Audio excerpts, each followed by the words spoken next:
Commission meeting for November 16th, 2022. We'll start off with roll call, please. Bhatia. Here. Meyer. Here. Driver. Here. Hewitt. Here. Rissler. Here. Van Beckham. Here. Bosanowski. Here. All right, next will be the approval of the meeting minutes from September 21st, 2022. Mr. President, I'll make a motion to approve them with a minor correction for September 21st meeting. That minor correction is where it says on page 2, water treatment facility expansion. That should be actually the wastewater treatment facility. Okay, that's line 5. So noted. Second. Okay, we have a motion and a second. Any further discussion? Call question, all in favor? Aye. Opposed? Motion carries. Next would be the approval of the meeting minutes of October 19th, 2022. Mr. Chairman, I'd like to make a motion to approve the meeting minutes of October 19th, 2022. Second. Motion and a second. Any further discussion? I'll call a question. All in favor? Aye. Opposed? Motion carries. Next, we'll move to old business, Division 90, 110, residential districts. Mr. Chair, just a brief update. We are actively working on updates again. One of the reasons for the delay, I know we've said this for the past few months, but we're currently trying to split our work into some short-term things and then some longer-term questions to pose to the commission.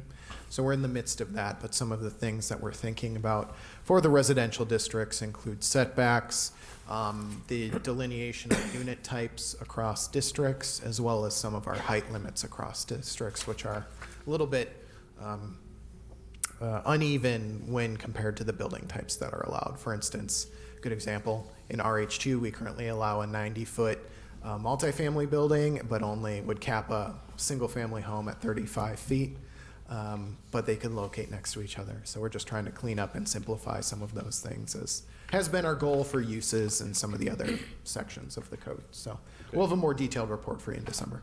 Very good. The next would be Ordinance 29, 2022, amending the Code of Ordinances, Village of Mount Pleasant, Wisconsin, Chapter 70, Streets, Sidewalks, and Other Public Places. Let's push this and stand up here. For Article 4, this is largely the same exact chapter that we proposed to you last month for preliminary review. Just as a reminder, this is regarding setting tree management ordinance.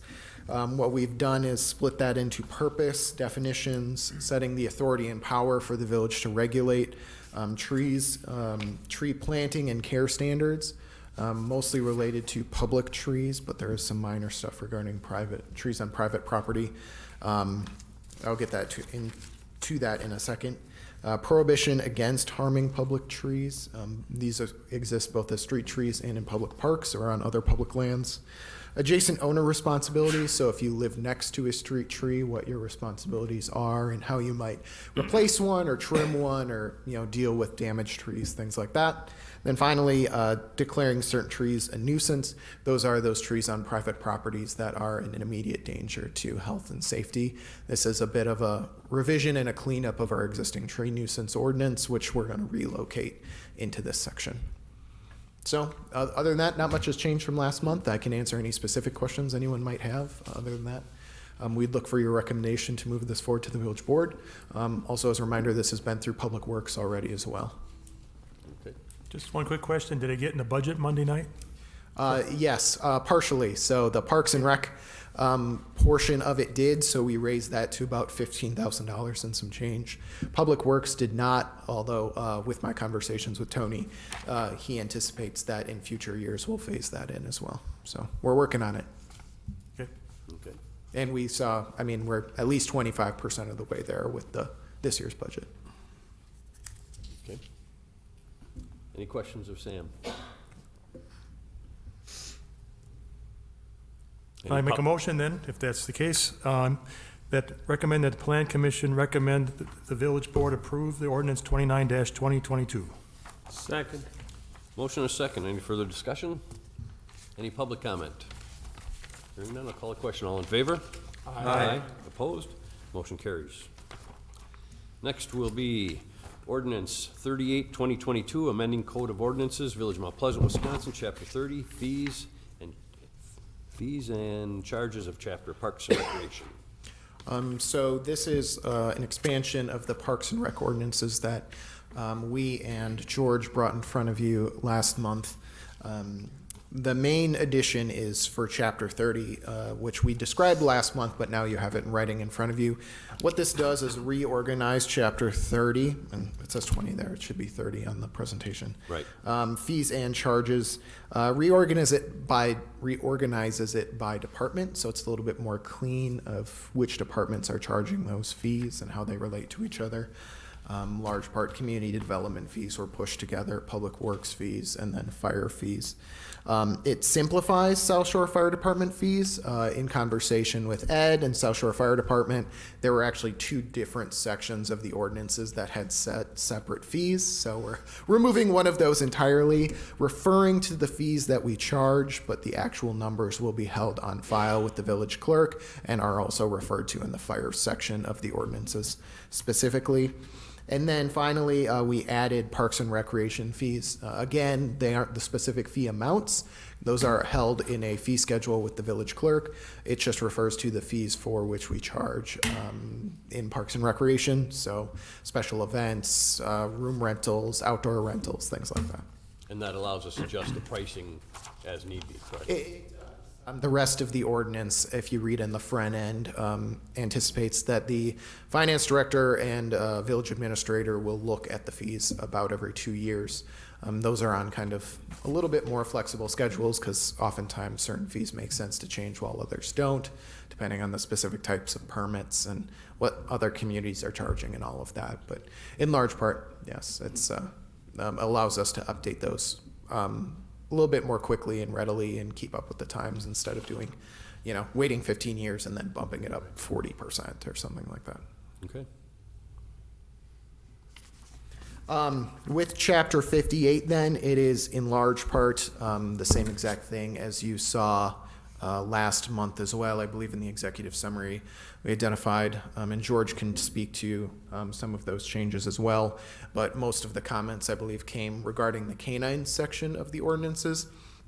So some of the things that he did were increase the buffer distance from 20 to 25 feet away, just to provide a little bit more buffer away from those amenities, as I think Commissioner Meyer asked for, and then also included some language regarding leashes and mandatory non-extendable 6-foot leashes on those. So got a little bit more specific about the leash requirements for dogs. I think that should in large part kind of coordinate with how people are using the trails and existing pathways for dog walking as they are now, but still provide some flexibility for special events and things like that. George, you have anything to add? Everything else basically stayed the same. Okay, Tom? Just one quick question. It seems in a lot of cities and places, those e-scooters are becoming more popular. Sure. Do you think your language captures e-scooters specifically or clearly enough that you could enforce it against motorized e-scooters in the parks? There are some existing ordinances that the police department has looked at regarding e-scooters. However, ultimately, I'd caution the Plan Commission by getting too detailed into that.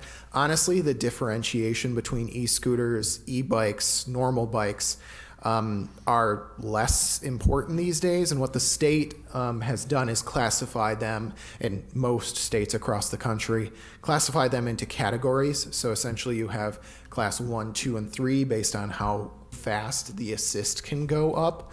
Most places, including us, limit those to class 2, which limits up to a 20-mile-an-hour assist. So an e-bike or an e-scooter would just basically cut out after it reaches 20 miles an hour.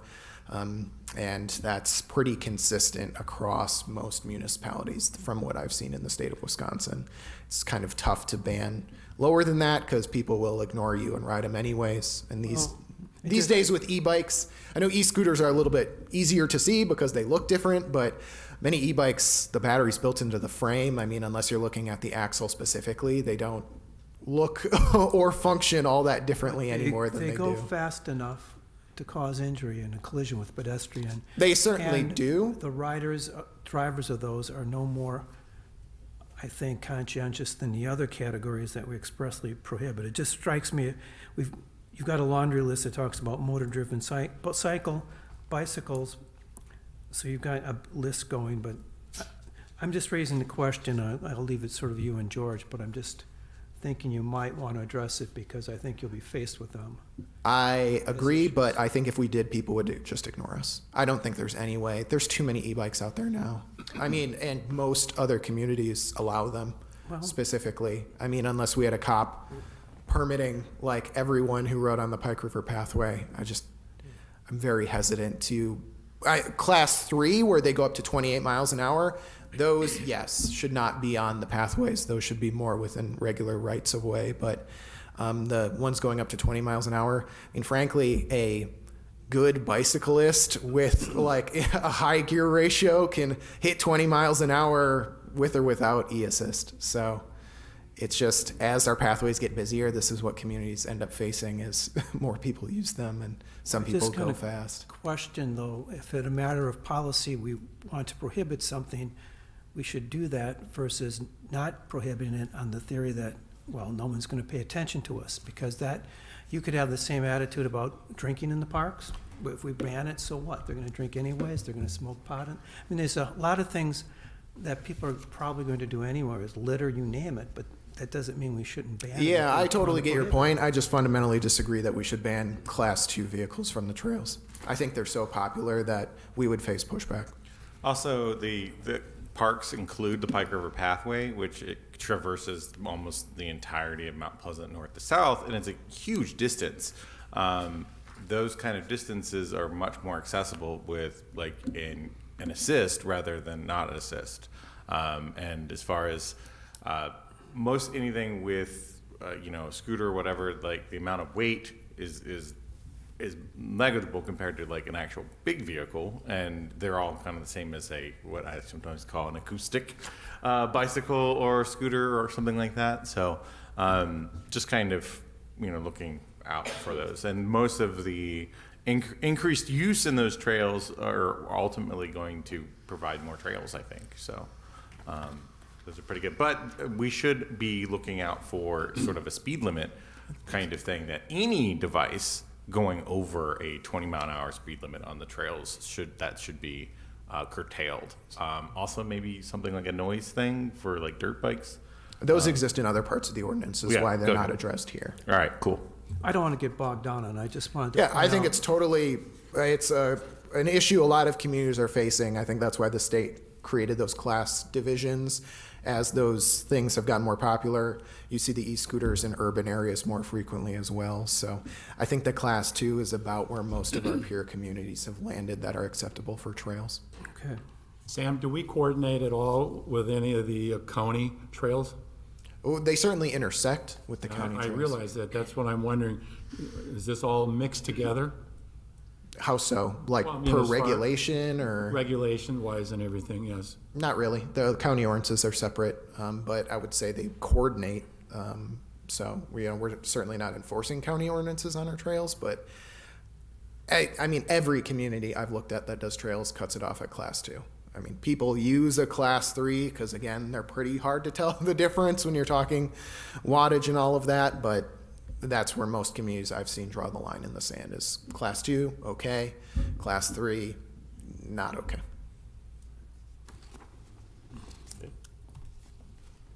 I just had the same comment. I think if you're going to do anything, it would be by speed limit.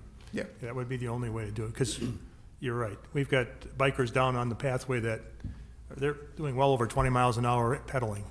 Oh yeah, yeah. You get the dudes in the bike shorts and a line of them, and they can cruise pretty fast. And Yep. to be frank, Mount Pleasant, some of these pathways are pretty flat, so once you get going, you can really get going on a normal bike. So, yeah, I think part of that is also something I don't want to jump ahead too far, but in my staff report, we're actually updating our bike and ped plan starting next year, which hasn't been updated since 2008. So a lot of these questions regarding safety, classes of vehicles, all of that, we can have a much more detailed discussion as we get into that bike and pedestrian plan. Because I think a lot of it relates to how we're communicating safety requirements.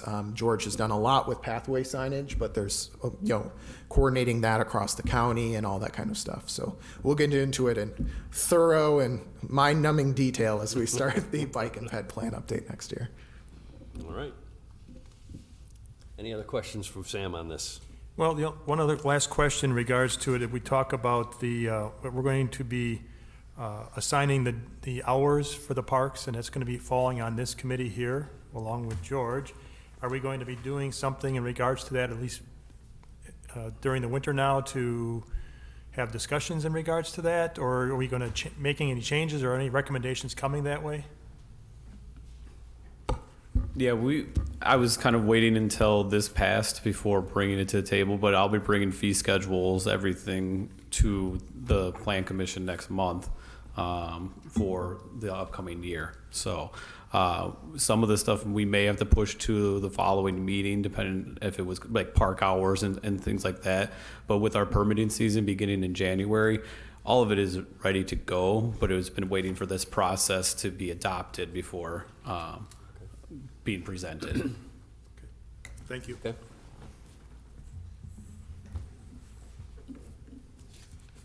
There's no other questions? Motion? Mr. Chairman, I move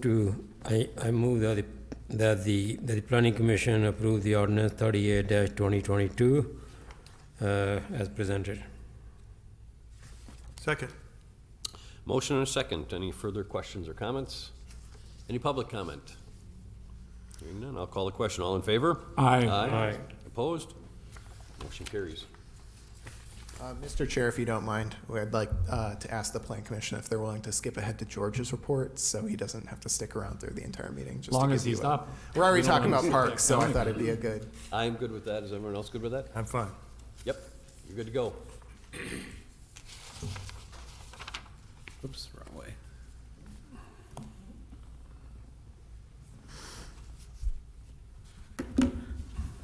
All right. So this will likely be the last campus park update until the spring here.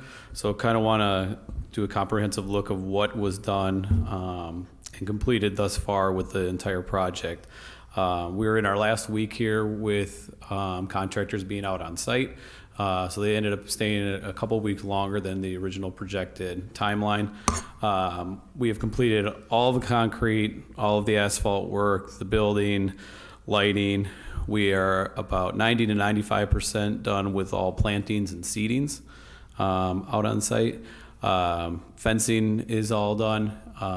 Ball field mix at the Diamonds got delivered this week, so we have finally got, after a shortage of ball field mix, we have enough for both Diamonds. The basketball courts have been completed. However, there is some remaining asphalt work that still needs to be done, and we just hit a poor stretch of weather, so we're going to have to address that in the spring.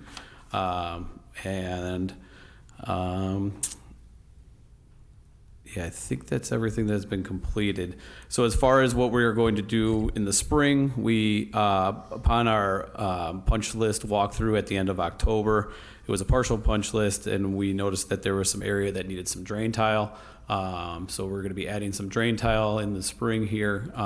It will be in the northwest portion of the park, kind of where the edge of the Great Lawn is, just over there. We have a power station that, and I can actually kind of show you with a photo where that's going to be. But as I mentioned, the basketball courts, there's a little bit of work that will still need to be done out there.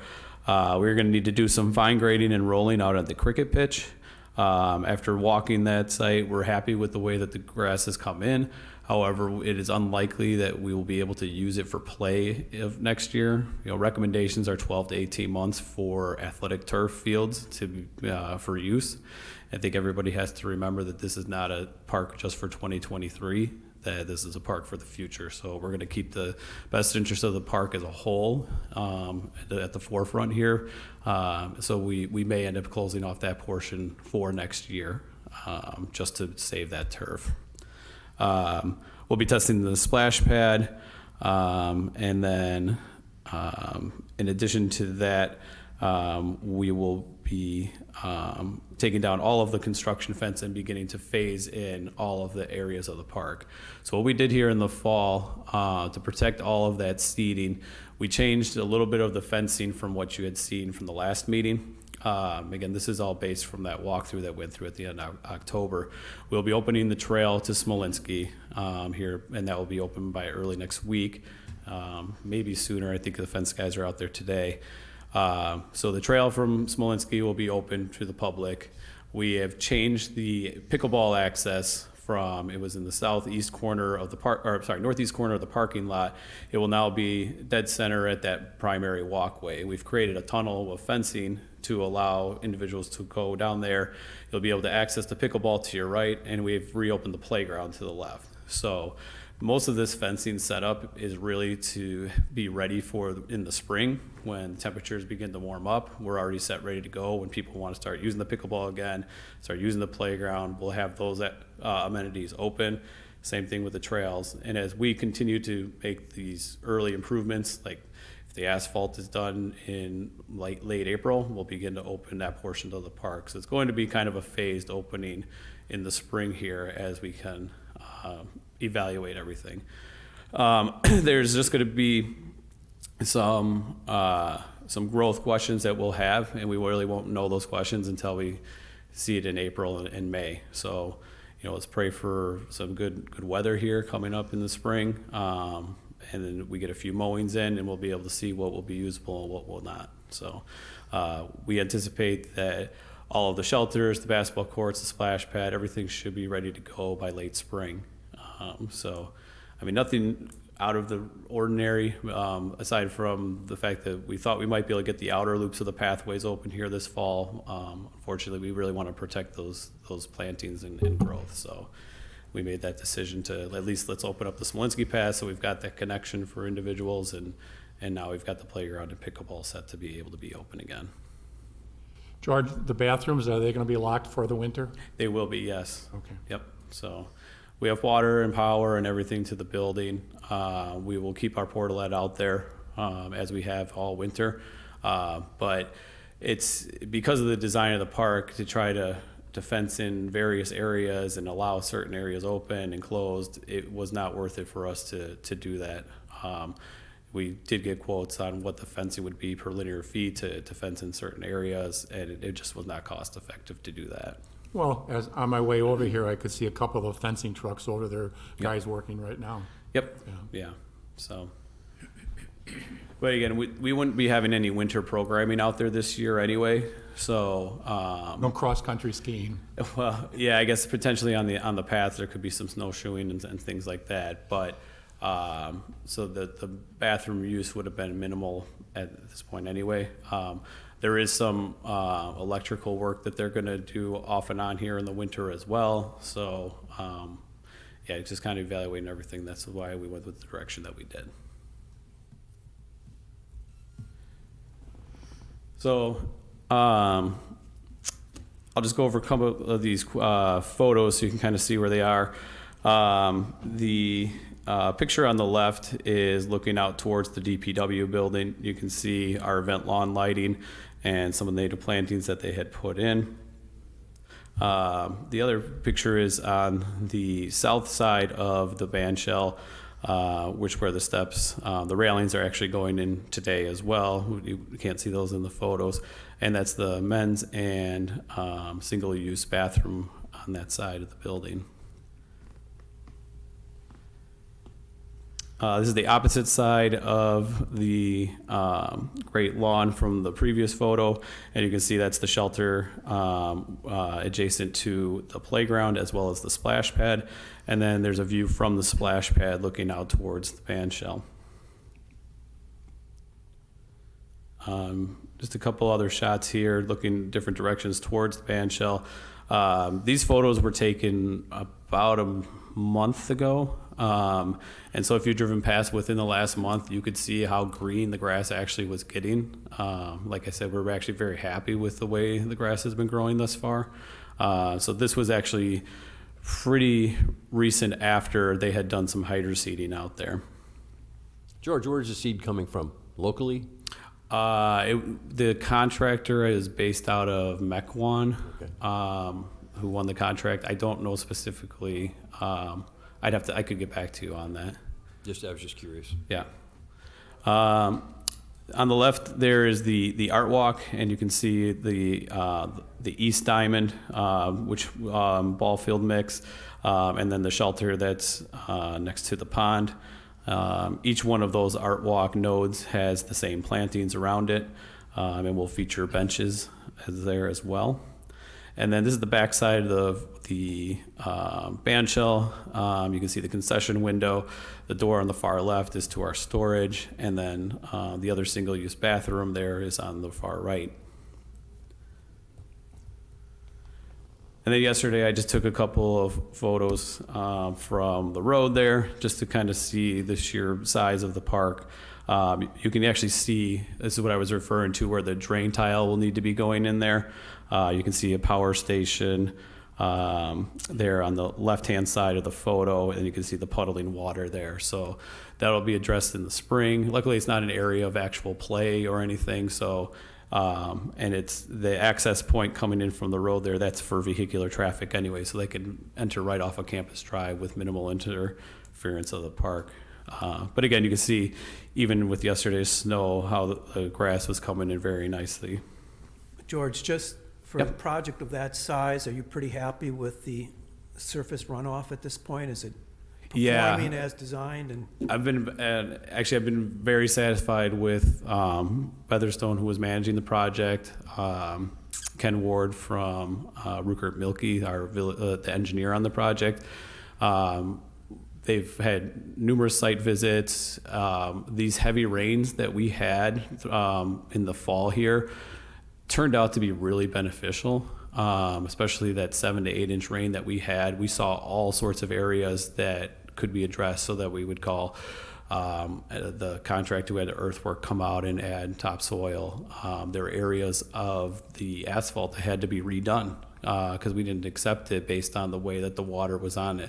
Through our walkthrough, we actually noticed that the pitch was going the wrong direction by the splash pad. That has since been corrected, but the water was pooling towards the splash pad instead of away. So although it impacted some of our ability to do some of the other things, which kind of pushed us back these couple weeks, it really, in the long run, was probably more beneficial for us. Good. Again, that's just a little bit further away, but you can see almost all the amenities in the park from that angle. So I think that was it. So any questions regarding the Campus Park project? Are we on target for a total amount of 4.5 or 5 million? Yes, we'll be getting our final, or actually an updated budget report here in a couple of weeks, just so we know which funds we need to roll over for next year.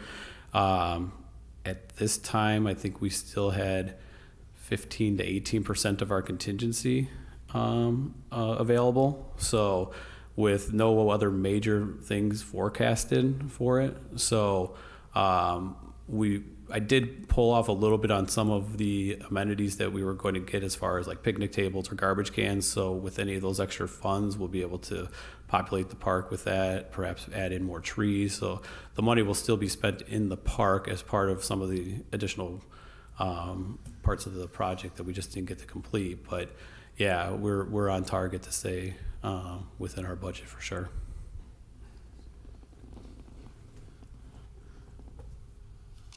All right.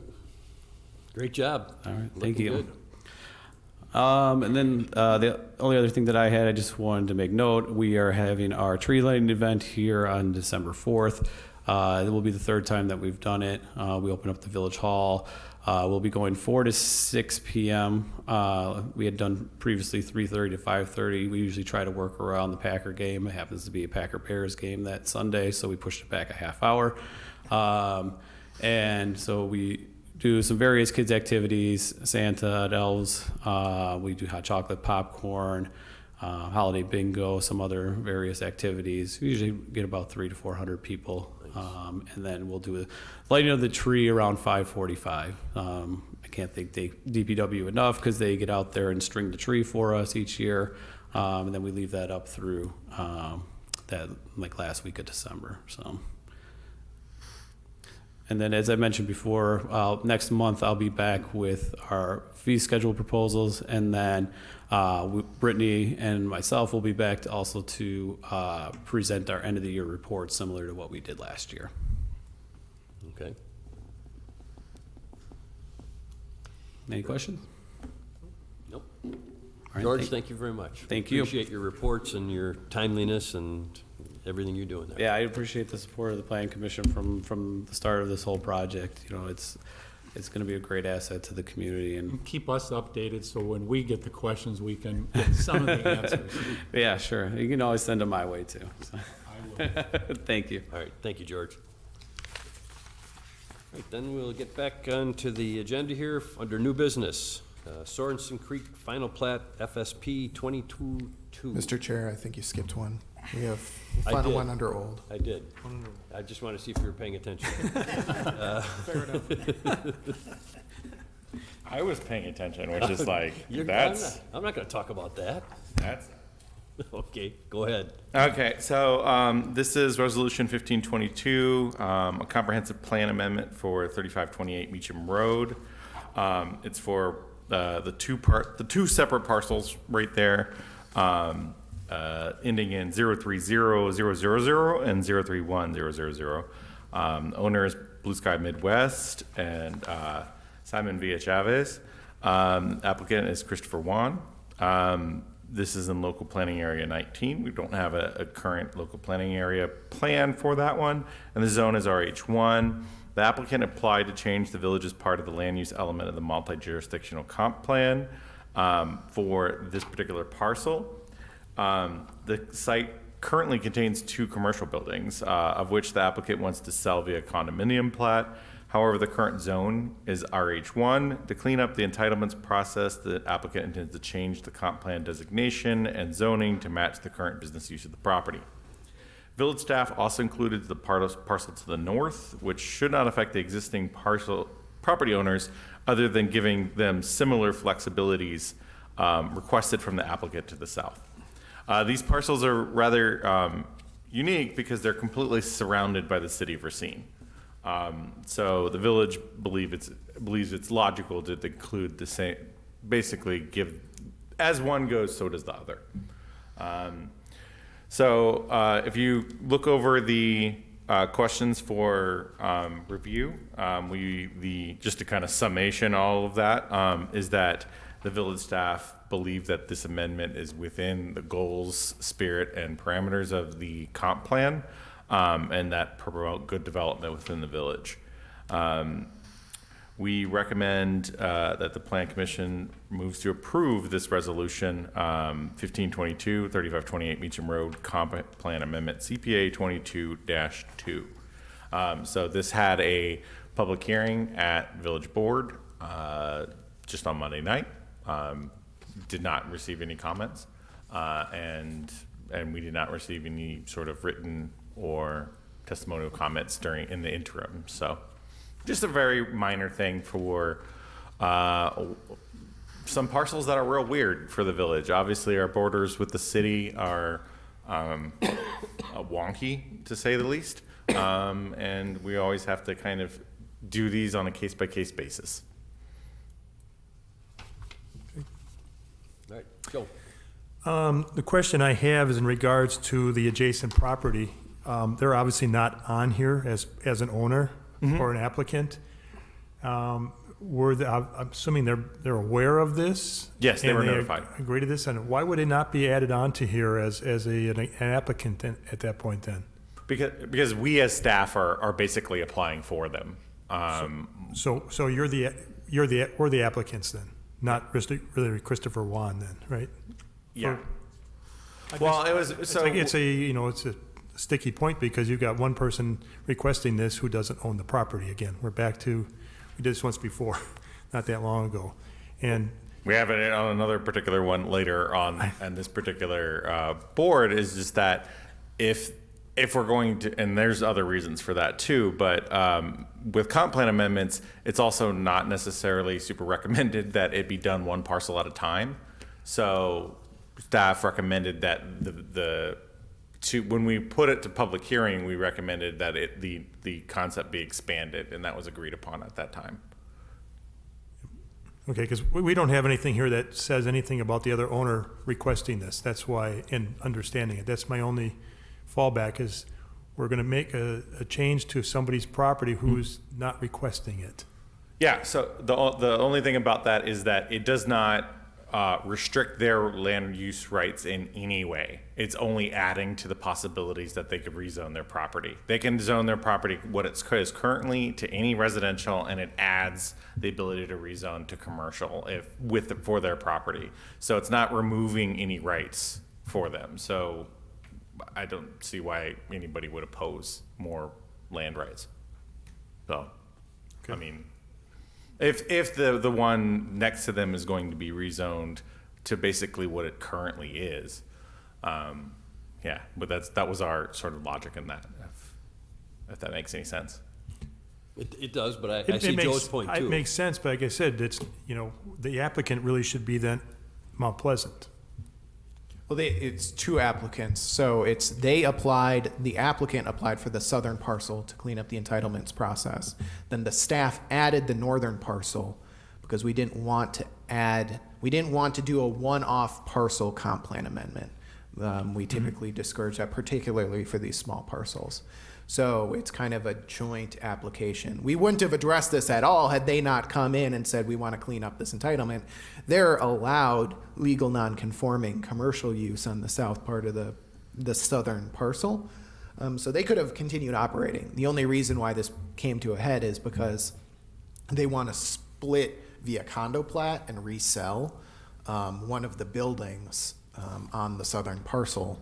So to do that, they would either have to go through a sale and condominium plat process with legal non-conforming status, which ends up making a lot of financiers and stuff uncomfortable, or their other option was to come in and clean up the entire thing. So with them doing that for the southern parcel, we were just like, might as well add the ability for the northern parcel to go residential as well, or to go commercial as well, if they wanted to in the future, just because it made sense from a wider land use perspective. I'll also make the note, I think your concerns are totally well-founded at the rezoning level. Typically, it's not our place to zone out properties out from under people except for part of larger plans and neighborhood developments and things like that. But for this specific case, it's a comp plan amendment, so it really is the purview of the Plan Commission and Village Board. That's not typically something we entertain on just like an individual parcel by parcel basis. And there's no change to the valuation of the property. No, they're taxed completely based on use, so Yeah, their zoning stays the same as is anyway. I may have missed something, but who is Christopher Wand? What's his connection to either owner? I think that was the realtor that was basically going to be listing the secondary property in order to sell it. I think at the very least, it's just a matter of information to the commission. If the applicant has some relationship to an owner, why don't you just mention that in your write-up? So this could have said Christopher Wand, realtor for Blue Sky or something. So at least we have something in the record connecting an applicant to an owner if there is any connection. Duly noted. Yeah. Okay. Any other questions for Robin? Nope. And do we have a motion? Mr. Chairman, I move that the Plan Commission moves to approve the resolution 15-2022, 3528 Mitcham Road, Comprehensive Plan Amendment CPA-22-2 as presented. Second. Motion or second, any further discussion? Any public comment? Hearing none, I'll call a question. All in favor? Aye. Opposed? Motion carries. Now can we do the Sorenson final? All right, thanks. Go ahead. Yes, we can. Thank you. Mr. Chair, members of the commission, the applicant applied to plat 9 lots along a newly proposed cul-de-sac at the end of Piper Lane. The applicant application follows preliminary subdivision plat 0121, which the village board approved in February 2021. So I know we don't do a lot of plats, but typically the process is we argue out all the design details and engineering and everything on the preliminary plat process. Everything should be well finalized by the time it comes to the final platting process. So this is kind of just your final shake at it to say like, yep, still looks good. So that's where we're at. I'll skip through all of the subdivisions. We include a lot of final plat information for you because land division, this is probably one of our more complicated types of applications. But the long story short is, all in all, there's only 4 recommended conditions for approval, 3 of which are major reminders that they need to do some stuff through the platting process. In terms of Chapter 90 zoning, the village board approved zoning map amendment 0221, which amended the zoning map from the area to RL1. The lots comply with those RL1 lot standards, and the applicant included the mandatory 150-foot vegetative buffer from Sorenson Creek on the east side of the plat. From a fiscal note, the parcels do not lie within a tax incremental district, nor did the applicant request tax incremental financing for the project. The proposed development has an estimated project value per acre about $601.5 thousand, which is less than the village target of $100,000 per acre. However, we wanted to get into some details because that gets a little bit wonky. A significant portion of lots 1 through 5 lie within a mandatory 150-foot vegetative buffer from Sorenson Creek. So per zoning, those areas are basically undevelopable regardless of the plat. So if you remove those protected lands, the estimated value per acre rises to about $896,000 per acre. Additionally, the village staff used a standard 75% median home value whenever we provide these fiscal estimates to you. Right now, that's about $312,000 per lot. However, home values to the south along Piper Lane average closer to about $375,000. Using that adjustment, the average value per acre rises to $1.076 million an acre. And we wanted to emphasize that. We'll update those fiscal analyses as we move into 2023 as well. So, obviously a lot of home values have appreciated pretty quickly over the last couple of years. So this is us just struggling to keep up with that. But looking at the tax assessments, we were comfortable landing on that final value per acre number. The 206 feet of urban local roadway creates an estimated fiscal obligation about $24,000 and $2021 for future repaving. And we'll also update those for next year. But the estimated taxes the village will collect over 20 years equals about $450,000, which equals about 5.3% of the total 20-year tax allocation. This is less than the 6.7 the village allocates of its property tax levy to the paving program. Therefore, the estimated tax allocation from the lots cover the future adjacent road repaving allocation. In terms of additional staff considerations, some of the lots are quite deep due to cul-de-sac configuration. This leaves a significant backyard for many of the lots, particularly if you're looking at kind of the north and west lots there. The village staff recommends that the applicant or future owners of the property within the subdivision investigate secondary suites or backyard cottages, which may fit nicely upon some of the lots that are larger in the backyard and provide a unique owner amenity allowable under the village's zoning ordinances. The village staff have 4 recommended conditions for approval. Those are in the end notes that you see below. The only one that is not just a general reminder is a notice that they'll have to plant street trees in their final plans approved by the Public Works Department. With that, we recommend that you all recommend approval of the Sorenson Creek plat application. And the applicant is here if you have any questions. Any questions? Yes, Tom. Logistically, who makes sure that the trees get planted where and when they're supposed to be planted? It's a mixture of us and Public Works, both double checking it before they get a green light to move forward. They will have to sign, one of the other conditions is that they'll have to sign a development agreement with the village for the installation of those public improvements. So typically, as we're finalizing that development agreement, we double check everything as well.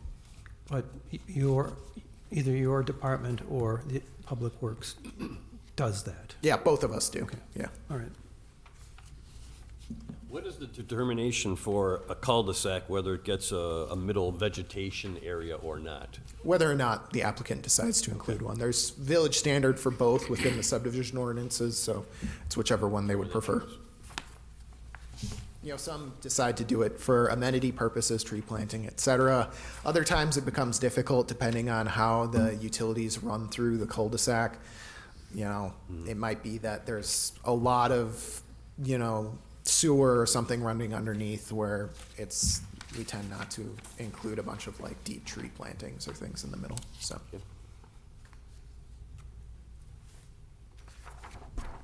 Any other questions for Sam or of the applicant?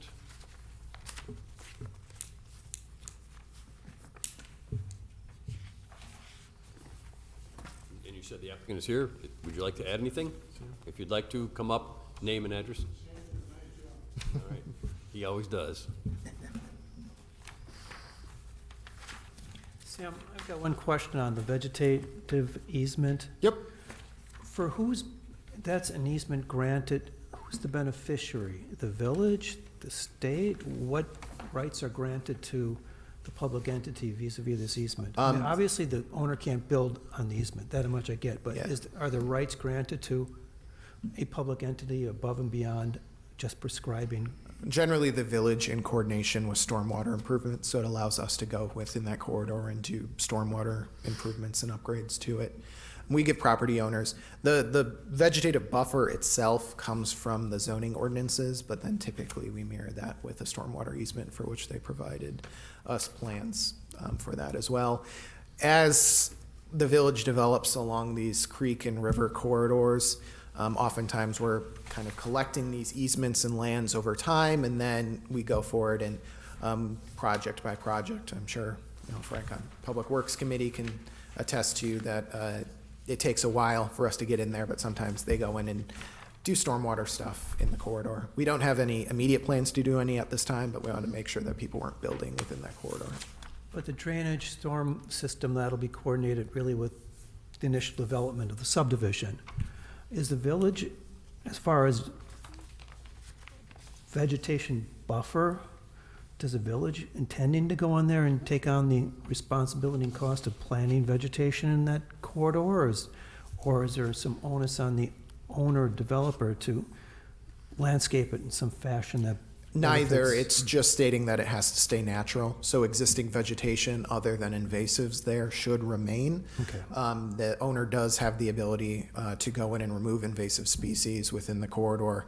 Other than that, it's mostly just a building prohibition area. They can do small sheds and things in the back, but they couldn't, you know, do a large home expansion or something like that. A big pole barn within that area. So it's mostly just a leave this area alone buffer. All right, thanks. I do have a question, and maybe Coos could answer this, because it appears to me that that buffer is, there's nobody gonna be able to build a house on that eastern side there, because that buffer is closing in on the road, the Piper Road as it's coming in, unless I've got a wrong depiction here, but this thing here tells me, here's the road, here's that 150-foot buffer. There's no way you're gonna have a house set back that close to the road where they're not gonna be into that buffer. So I'm not following it. It's actually bigger land area than you realize. The setback, let me pull up the exact measurement for Yeah. you, Joe, is, they have in depth probably, I'm just pulling up the scale, say at least 50 feet of buildable area beyond the right-of-way. So those homes will be probably wide and narrow. I think they'd lend themselves to ranches more or less, but there's more than 50 feet of buildable area that those homes will have front to back. Why don't you come up? I'd like to hear this, 'cause Coos, could you come up?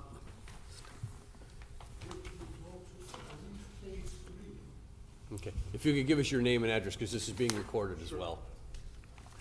The name is Koos Kruiger, Koos Kryger. I go by Ko. KO.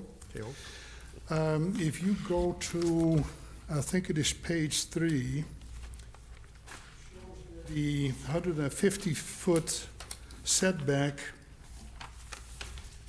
comes right up to the areas that have been allotted for the building pads. If you look at lot 1 through 4, you see that on the right-hand side of those pad delineations, I think that says 150 feet setback.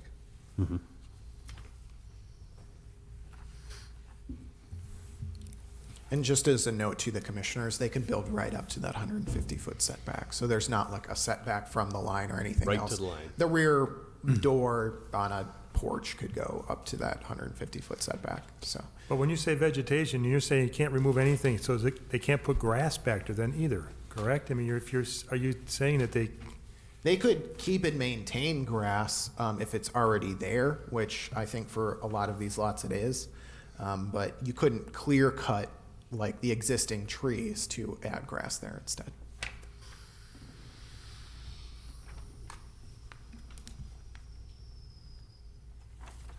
Okay. Okay. Any other questions for Koo? Thank you. Thank you.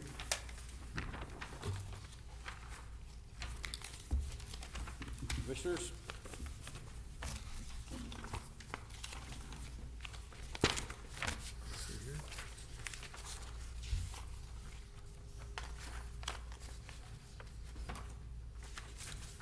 Looking for a motion?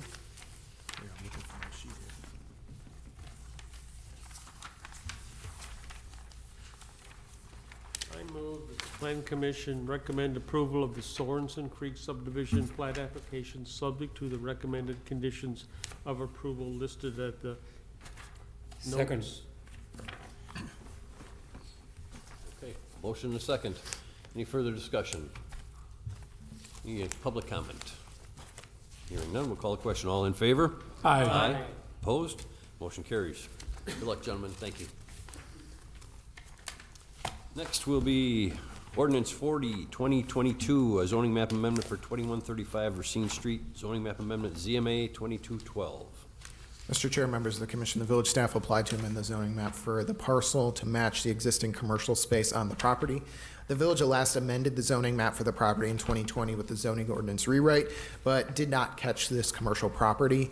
And this was formerly a conservation, or not a conservation holding district, but it was in a holding district. So some of these we got amended into residential when really they should have been amended into commercial. The B1 district also allows secondary and accessory residential uses to match the existing building as well, so it's a good fit. Without this map amendment, the village could not allow new businesses to occupy the existing business space. So we had an application come in, and we thought it was just to occupy the business space, and we thought it was just a good time to catch it and update it. As a note, per your previous questions, we did notify the applicant that we were going to move forward and fix this on their behalf as well. So typically we would charge people for this if they were instituting it, because it was in our error as part of that. We decided to just move forward and fix the map. In this specific case, the application also follows the comprehensive plan, which does allow mixed residential commercial along that Racine Street corridor there. The application also meets the B1 lot size standards, and the village staff do not anticipate this would have any real fiscal impact on the property at all. And we don't recommend any conditions for approval. So with that, we recommend approval of the simple map cleanup. It was RCH. Yeah, RCH, Conservation Holding. Yeah, So, which we completely eliminated for lots of reasons. yeah, previously that district only allowed new uses via conditional use, and it was hard to enforce, let alone catch. So getting them into a normal district should just allow businesses to occupy the property. Questions for Sam? Yes, Ram? Sam, from the pictures, it looks like all residential.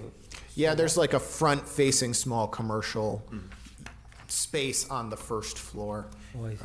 Then in the back, it kind of goes into a residential area. But Yeah, it's I your was just- standard small storefront. Okay. That answers my question, because I was just wondering why are we going from the residential to future any business, so. Yeah. What they do have, maybe like a storefront or something like that? They do, yeah. Okay, that's fine. This is close to the Mount Pleasant and City of Racine line, correct? Yeah. 22nd Avenue Street? It appears that it's vacant right now, so. Yeah. Yeah. Thank you, Carol. I was there this morning. Because it wasn't to be from there. Yeah, it looks like it from there, but that's the front.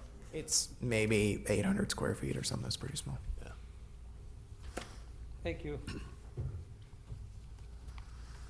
All right, if there's no other questions, Mr. President, I make a motion to recommend approval of ordinance 40-2022 and a zoning map amendment 2135 Racine Street, zoning map amendment ZMA 22-12. Second. motion and second, any further discussion? Any public comment? We'll call the question up. We do have public comment. Yes, Chief?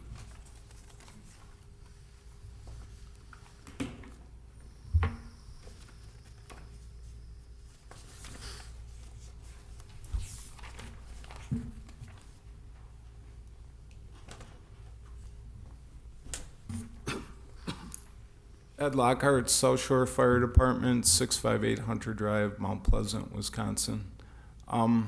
Gentlemen, members of the commission, I understand the idea of keeping these area commercial businesses open and thriving down there. I would consider, though, that we come up with a resolution as these pop up for occupancy, because we've got a lot of dangerous buildings down there.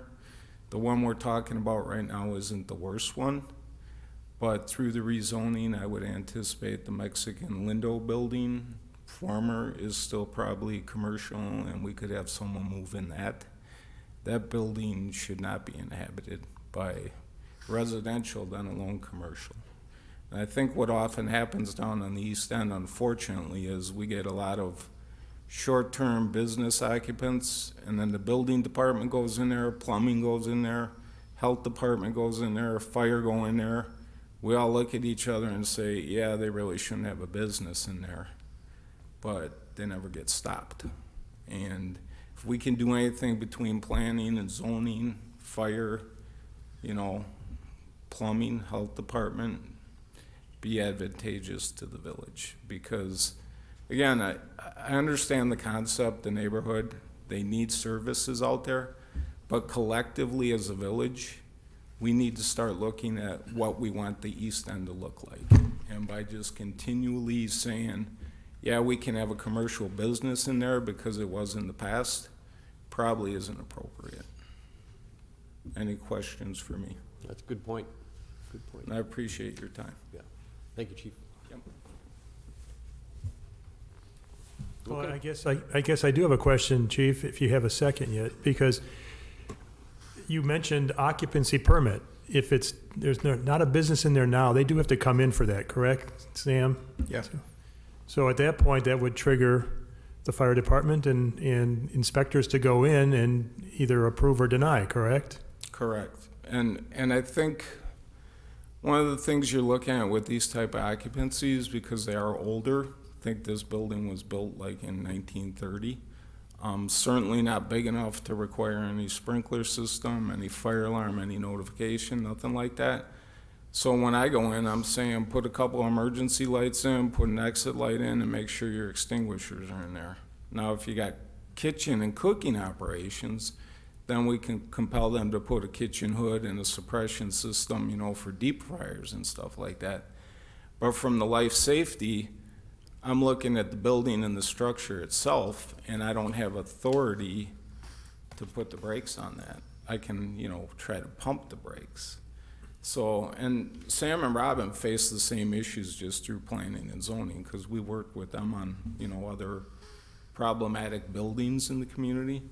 And really, you need a team concept when you approach these. And I think that's what we lack, because a lot of departments in the village are just looking at, through their lens without the supreme authority to shut it down. Now, certainly the fire department probably has more teeth than a lot of, the other departments in the village. But it just becomes difficult when you look at these because, again, from a life safety, I'm just making sure that the people can get out of the building and that they, won't be trapped in there. But a lot of them are just the nature of the age of the building and the construction. They're significant fire hazards if they start on fire. And now, like you pointed out in this one, you've got a commercial front and then you got 2 tenant spaces right behind it. So if that commercial front catches on fire, now you got a possibility of 1 or 2 tenants occupying the back spaces that could be trapped. Upstairs too. That's a Yeah, and two-story. some of them got upstairs. If I remember right, the last time this was occupied, and I'll be honest, I just went in the inspection records because I knew the address popped up. It was the Cuisine and Liquor. So I did an occupancy on that. And again, this is by no stretch the worst building down there. It's actually in fairly good shape. But my concern is more some of the other ones down the road, which again, I know, they're zoned as they're zoned. This may be a possibility where it was liquor before and we denied a liquor license for other use or something. Yeah, because that being other issues for other departments and so on and so forth, but just to look at it from the planning and development and say, how do we really want the East End to look in the future? Sooner than later. Are these buildings lost cause, or is it a major thing to bring them up to code? Or just A start from couple of them scratch? structurally, yeah. Some of them are in really bad shape down there. And the other thing they do is they just, put siding over the front face of them and the facade. They make them look newer and cleaner, but the bricks and the mortar are falling apart behind them.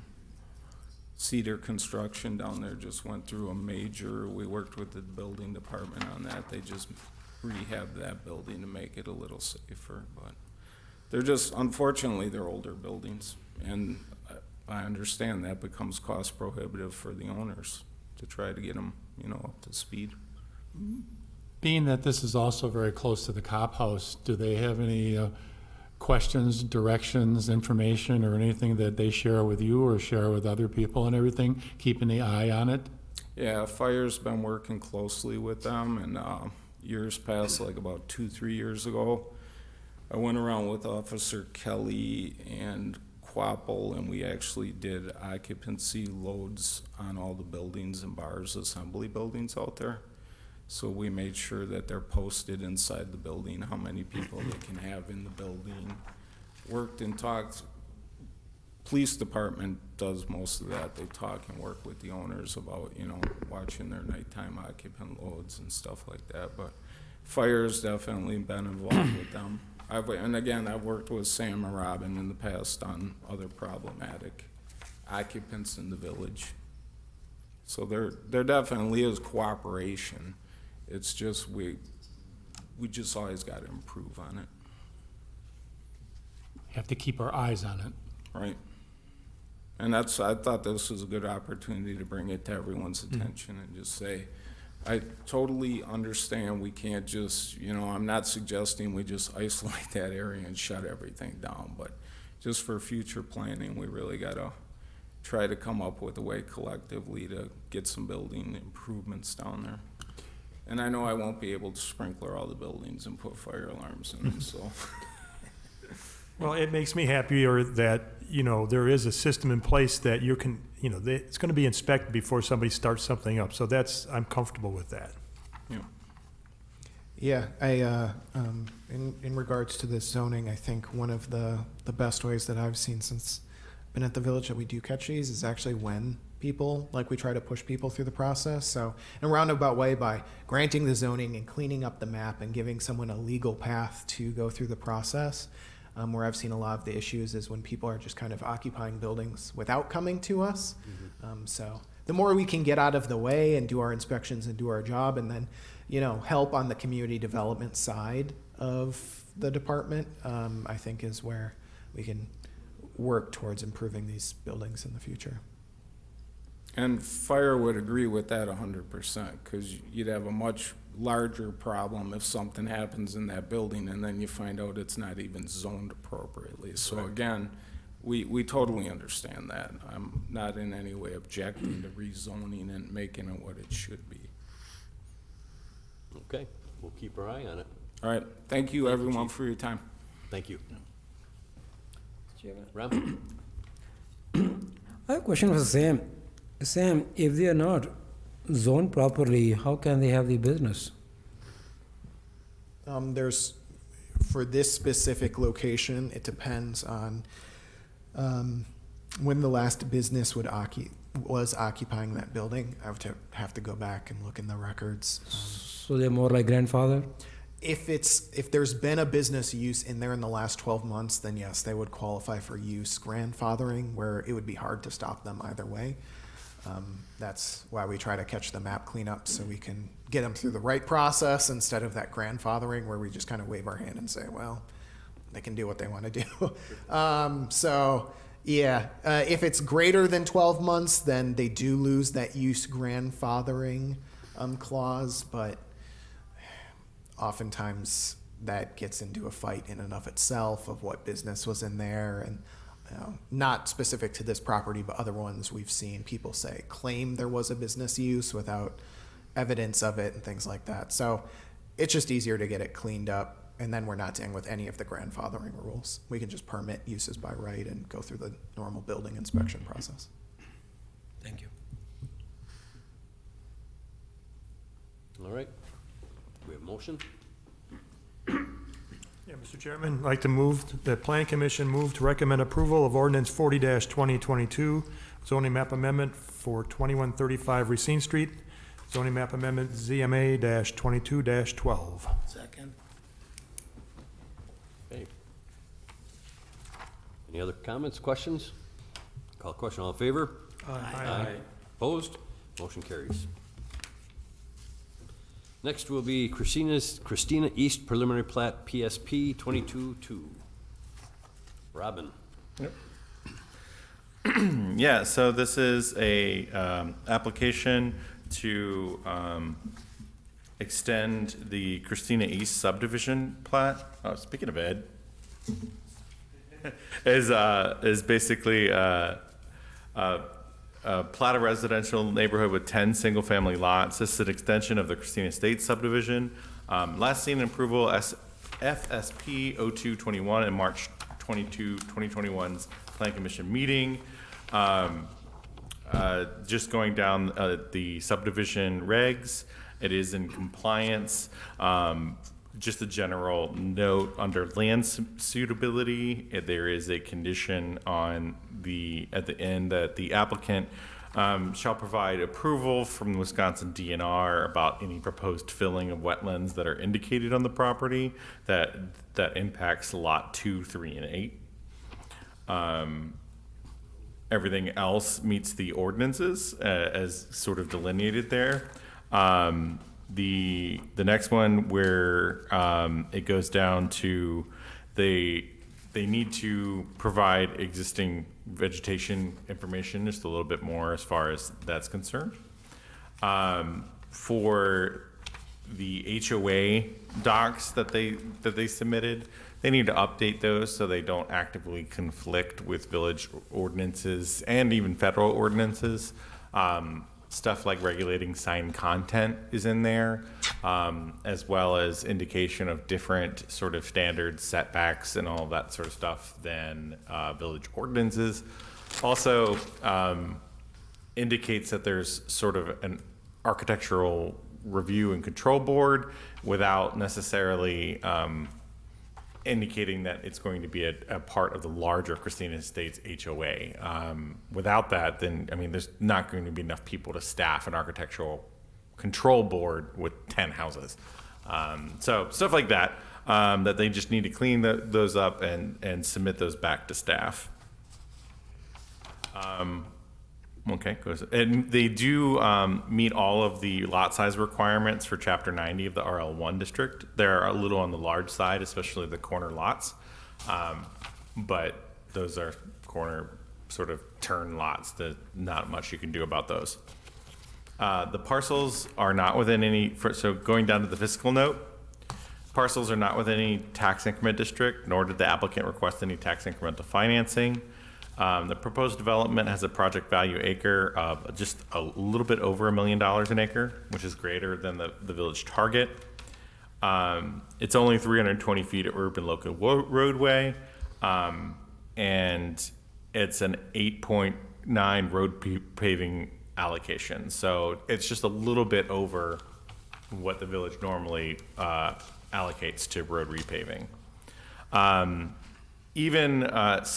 that's assuming a $300,000 value, which I don't know if you've been checking the prices lately, but that's probably not what they're going to sell for.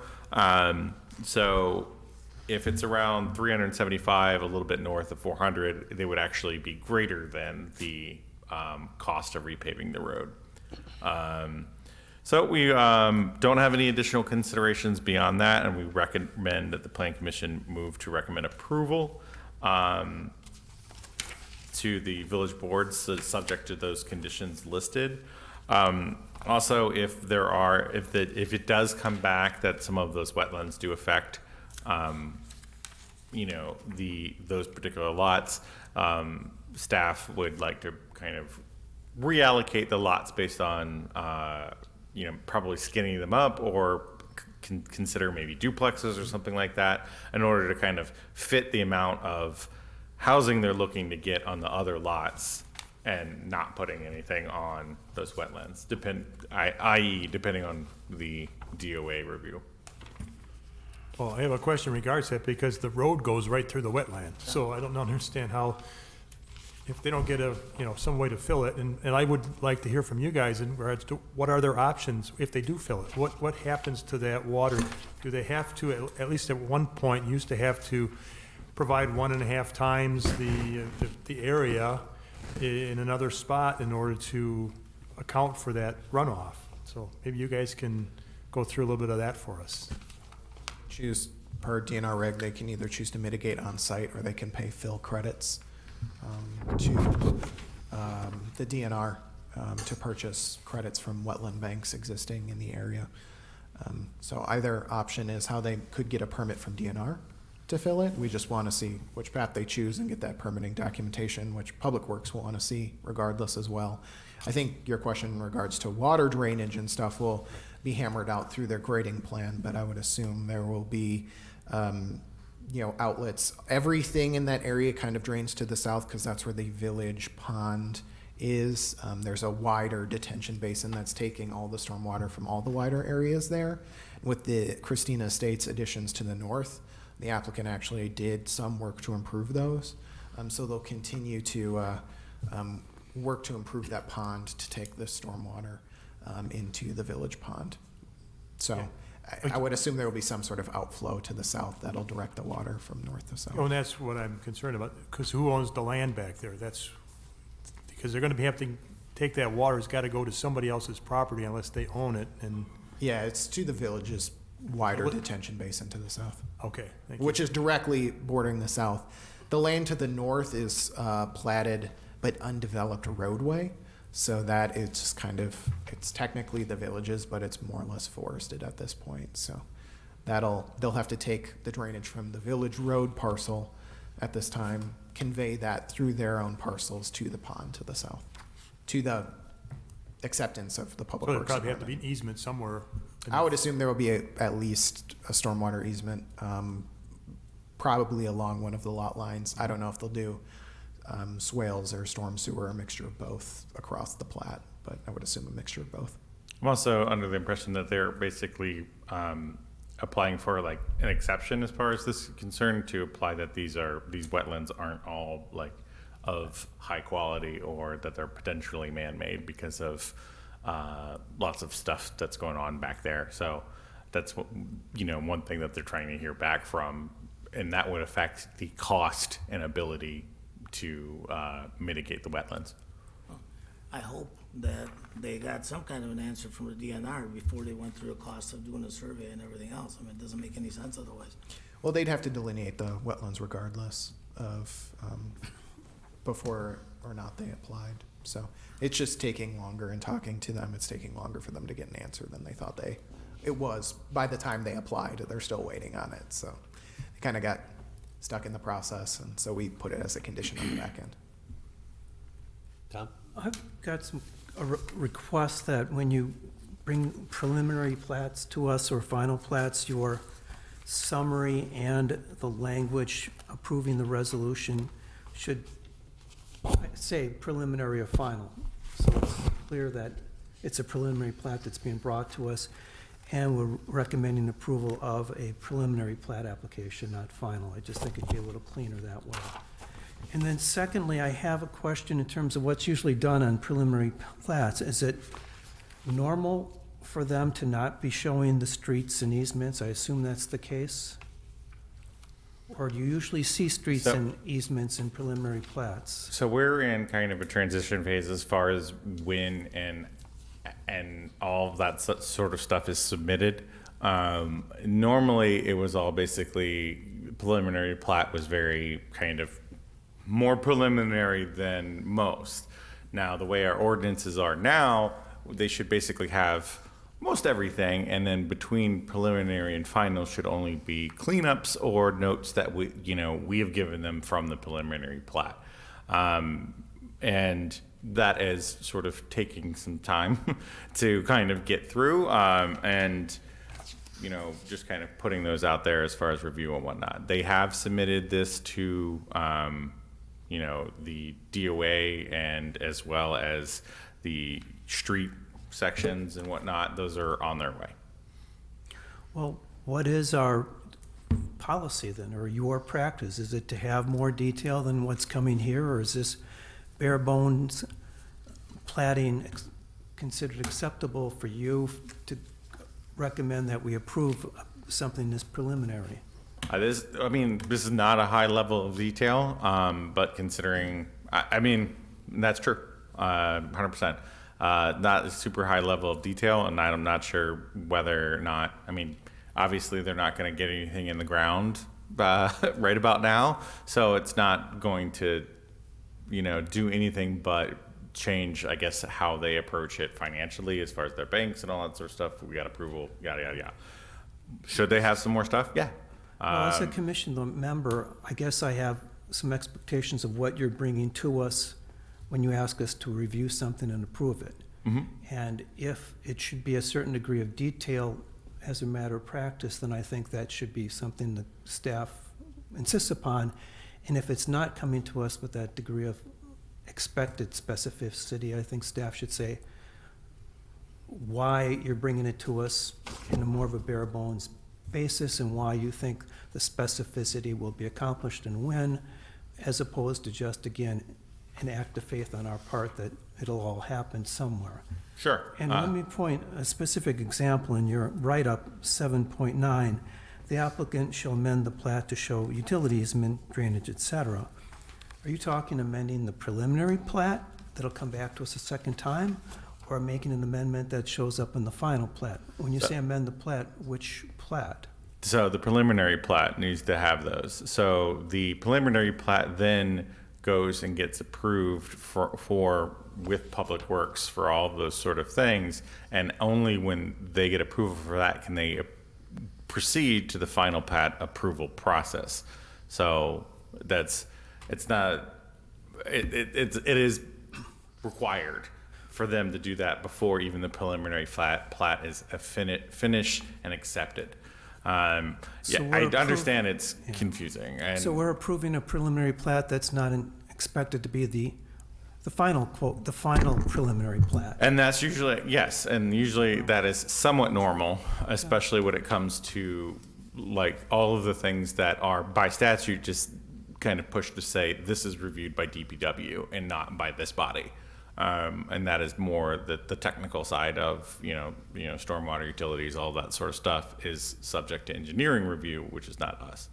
So the eventual final preliminary plat is signed off down the road by the village, and you folks just doesn't come back to us. Correct. It basically is signed off by the village engineer for all of those things related to what they review, as well as anybody else that has to touch that. For us, it's basically seeing if it meets Chapter 74 and Chapter 90 regs, as far as basically, okay, is this subdivided correctly? Are the lots the correct size? Is it the correct zone?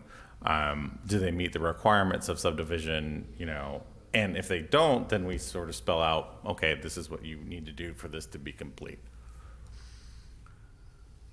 Well, thanks for that explanation. And I realize that you have a different perspective on this because you're part of all these next steps that happen. So in your mind, you know what'll happen when, and you know you've got your own checks but, you know, I don't know any. Oh, sure. I don't know that. I expect it happens, but I don't know it sitting here looking at this preliminary plat, realizing streets and easements and a whole bunch of other stuff still has to happen to this. Yes, there's usually more kind of in an application. I totally agree with you. But there's also sort of like if somebody, it's almost like the right to apply. If they submit that application, have the bare minimum of stuff and pay their application fee, that is a right to be reviewed by you guys. And then if you say this is not enough, you can table it or do what you want for that. But if they kind of meet those minimum barriers with some, you know, okay, the conditions and whatnot within an acceptable wiggle room kind of thing, then yeah, we kind of have to bring it before you guys. Okay, and I realize it's a right of review that if the owner wants to proceed, the owner has a right to proceed. Mm-hmm. I just would hope then staff would let them know that We've let them know. it's too bare bones for your liking, and you have they should be anticipating that it may be too bare bones for the commission's liking. If they want to proceed, they can, but more details better than less. And I understand it's a somewhat work in progress, so I'm not overly agitated, but I just want to get some feedback from you as to what the norm I is. also think that a lot, and correct me if I'm wrong, Sam, but the DNR review of how and all about those wetlands being filled, I think that basically holds up a lot of the other things. So they're not going to be able to get very specific on that until they have that back. I think that's true. But I also hear, and I think, as Robin said, we totally agree with you guys. I know this has been kind of a repeated comment throughout this last summer, and that you want these cleaner as they're coming to you. So we're actively working through our new online permitting system and stuff to require more front-end information and try to clean these up to have fewer conditions as they're coming in front of you. So just that that is a current work in process, and this was applied as we're tightening up some of those rules. But we agree. I mean, frankly, it's just easier when these are cleaner, when they reach you all. Ideally, when Plan Commission and Village Board are approving these, they should be very minor conditions, if any. So we're working towards that and cleaning up those policies and procedures. So yeah, we hear you. All If right, you want to good. kick it, I don't. Well, I think one of the reasons why we felt comfortable moving this one forward is it's only 10 lots, and it's pretty, like, we don't expect that there will be non-standard rights of way, or everything should be just by the book, essentially, through the streets. So it's about as basic as it gets. But if it had been more complicated, like the Bear one early in the year or something, we almost certainly would have held it up. So. And it's an extension of something that's there. Exactly. So, but we hear you and agree. We're working on it. With this, We have, one other question I have in regards to this is, the other thing that we've asked for in the past, and that if you can, in the future, one of the things I don't see here is the surrounding area. There's a road right away there that says Sheffield Road or Drive or whatever. Who owns it? Where's the ultimate plan for the whole surrounding area? We don't have that information. We don't see all of that. So it would be nice if you could do something where we're talking about the village property, the pond. You know, where is that? We don't see it in the drawings to know, because we're looking at, they're lopping off a little square and they're putting 10 lots in and that's it. Well, what's the Sheffield Road thing? What is that? I don't know. all right. So at least in the future, that would be helpful, so we know what's the plan. Definitely, and I think in a lot of cases, because the village hasn't done neighborhood planning in the past, there is no plan, or the plan is so old it doesn't really comply or make sense anymore. So in a lot of these, they are kind of one-offing it, but that's why we've tried to place more of an emphasis on working towards neighborhood plans for these areas in the future. Because that road may be abandoned. I mean, for all I know at this point, It's still like, given the fact that there's several houses that are off of it, like to the east. Yeah, maybe. It's an interesting conundrum once they get to that point, what they do. Because we could be, with this, they could be end up landlocking somebody. We don't know that. I can't see whether they're landlocking somebody to the east. Yeah, they're not, but the point stands. Yeah.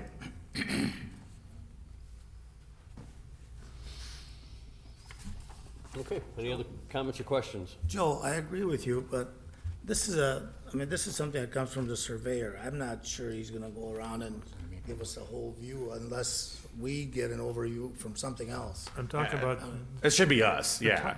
That's planning definitely- department, yes. Yeah. I mean, sometimes, a lot of times I will give a zoomed out map of, okay, where this is, where it plays into, and that's not in the packet here, so. Yeah. That's on me.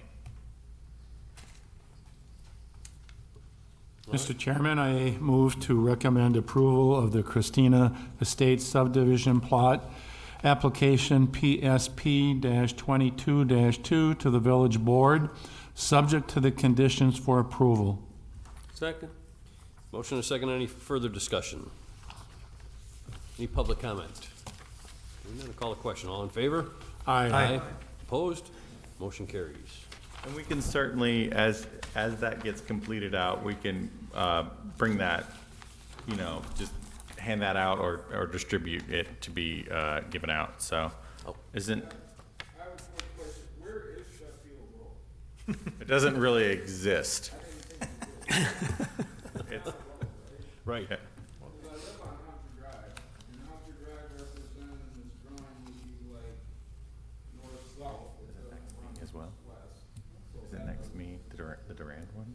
Is that- And then Newman Road's east of there, Right. so they're not connected. There is a Sheffield Drive in Racine on the north side.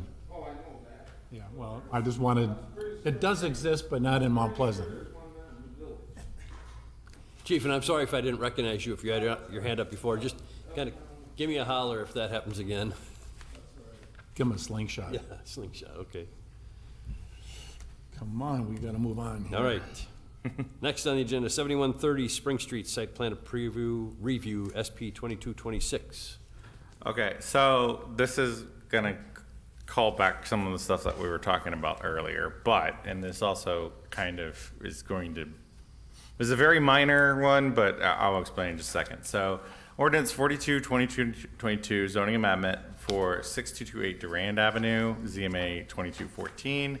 It's for the 3 tax parcels listed, 4 actually. The owner for the tax parcel that is initiating the amendment is Marinette's Family Partnership LTD.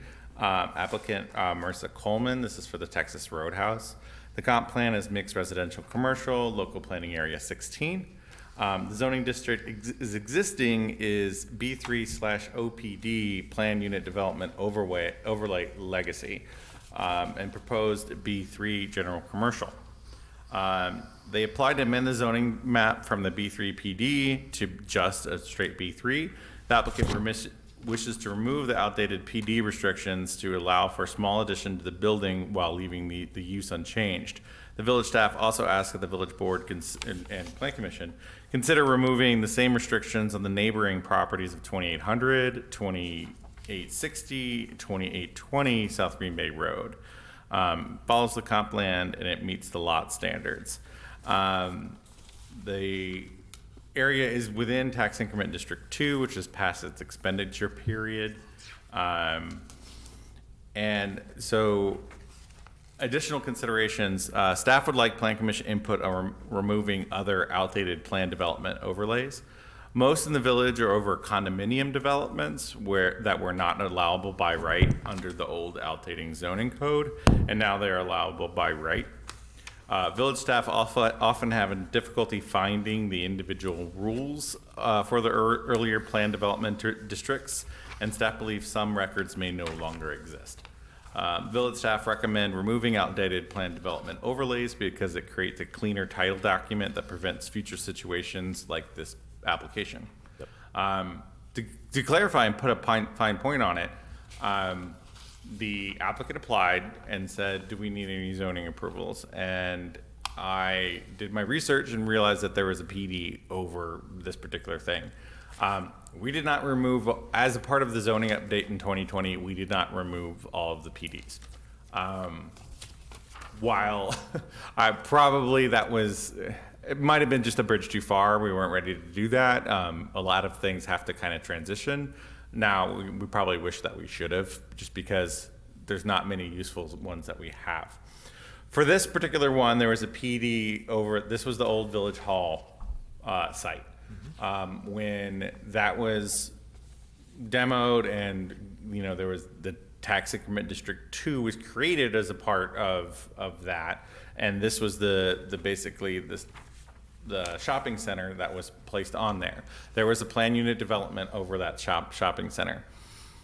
Now, the way we would do a plan unit development would basically start with a base district and say, this is what rules are changed. That is not the way the previous planning administration here did it. They basically would establish a plan and say, this accepted plan is the only accepted plan for this plan development. And every change to this plan would require a rezone. So basically an ordinance level change approved by you and the village board. I don't really have to go into it why that's ridiculous. And even for such of the things that they wanted to enforce, like colors of signs and so on and so forth. I received a call from one of the property owners in this shopping center that some of the rules were about parking and shared parking and preventing shared parking. Obviously, our current ordinance expressly authorizes shared parking, because why wouldn't you? If parking isn't being used in one part of the day, it should be used by another. So that is why we extended this application to the other zones, because this was all one parcel and one plan unit development. So striking it from one portion probably says you should probably strike it from all of them. And as said, I don't necessarily know all the restrictions that are present, with the exception of the fact that what is approved on those sort of plans in 2011 to 2013 is the only thing that's authorized. Lastly, the shopping center is already sort of in clear violation of those plans, because the Texas Roadhouse was supposed to be on the other side of the shopping center. It wasn't indicated on the original plans. It was supposed to be not on Durand, but on Green Bay.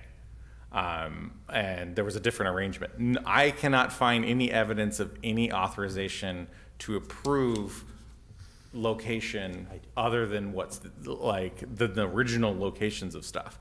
So not only is this bad and outdated, it is already past the expiration date for this thing. So that's kind of clearing it up. And while normally I would hate to put somebody like a business owner just to kind of go through a very, very minor thing, they just want to put in a to-go window. This is where these kind of zoning laws that are overly restrictive rear their ugly head. And that's why we did our 2020 zoning code like we did, to kind of peel these things back, and also why we're asking you for your input on finding more of these and getting rid of them. That is my spiel. Continue. Go ahead. I will answer any questions you have. All right. Any questions for him? Yes, Joe. Yeah, real quickly, in regards to by taking that PUD off, you're going to go through just a standard B3. Mm-hmm. So that would now allow drive-throughs? Yes. Okay, because that's right now, they probably don't have that right. I'm assuming based on the plan development. It's potential. I don't know. Okay. Because if they don't have that right, they don't have any right to sort of modify any of their buildings. And but to deny a drive-through right there. Well, I'm just saying, because eventually somebody could knock a building down and build a completely different business, and they've got to have the right to do that. And the rest of the people there may not want that. I don't know. I'm just throwing it out there. Sure. restrictions are lifted. Given the nature of that area, like a drive-through is perfectly reasonable in how I see it. I don't think it would be the highest and best use of that particular shopping center, which is pretty new. It's mostly built out already. They've already have the 3 outlots, as opposed to the nearby Barnes and Noble one, which doesn't have any. But yeah, I mean, I think I would make the argument that, yeah, a drive-through would be allowed, and given all the other shopping centers, a drive-through would probably be almost appropriate. If we want to kind of steer it to something else, then I think we need to use a different mechanism to do so, rather than a PUD that basically says every change needs to be a rezone.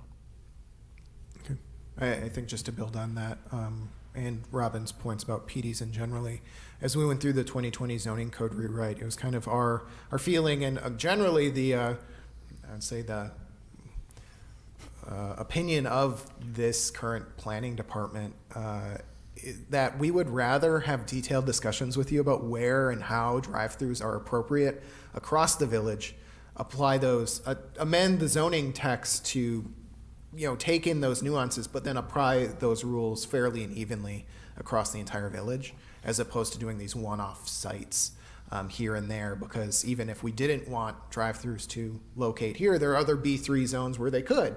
And so you end up in these weird disconnects of like, here they're okay, but here they're not, but we've lost the rules for that one over there, and it just gets tough. So to us, it strikes as, unless the use for a planned development is so different, think like the Milwaukee County Regional Medical Center, that level of like intensity and different use than anything else surrounding it, that is a place where we'd say planned development is probably appropriate, because what they're doing there is just so so different than anything else you would find, and you're probably only going to see one of them. But just for a normal commercial development, let's argue about the rules and come to a conclusion on where drive-throughs are appropriate, or any other zoning standard or text, and then just apply them. So I think that's kind of our point regarding these planned developments generally, is it was very common used planning tactic in the long run, but as they just build and over time, they get to be these unwieldy beasts that we end up having to make special exemptions for, or special exemptions in the long run. We do about the drive-through thing. That's why we have established that sort of B2 B3 difference, where in B2 you cannot have a double drive-through, and B3 you need to go into B3 in order to do that. So we do have shopping centers that are B2, not all of them, and B2 caps out at 60,000 square feet for a building. So that's a smaller grocery store, but it certainly is too big for and then the next one I think is 120,000, which is like all of your big boxes except for your Menards and your Walmarts, which are only in B4. Only comment that I have is that this was close to the period of time when we were going from a town to a village. And as far as the people who were in charge maybe at some of those times were not as professional as we have now. Well, thank you. I'm not giving that as an excuse. I'm making it as a comment.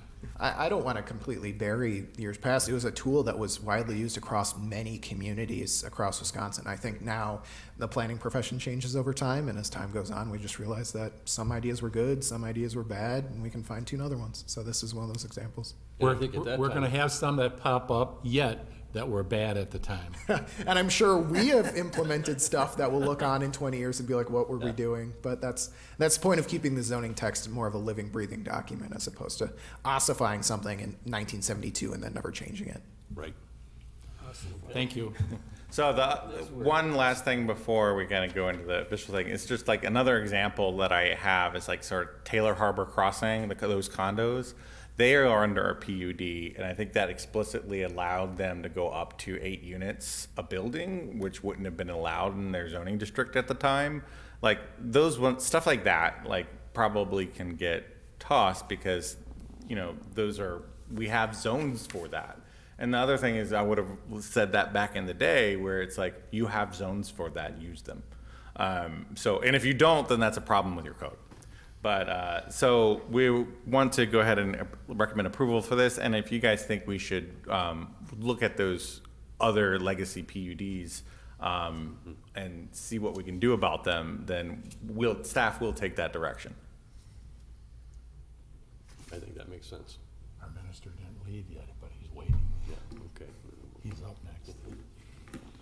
All right. Any other questions?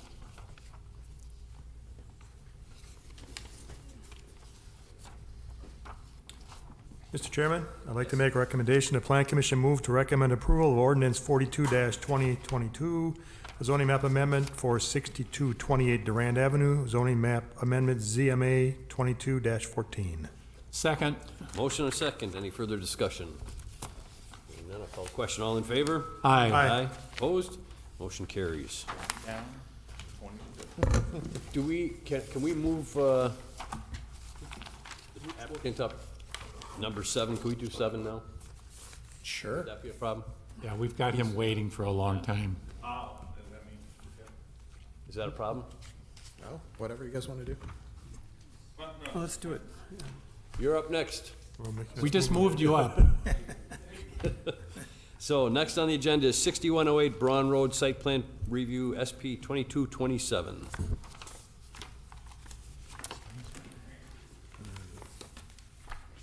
Braun Road.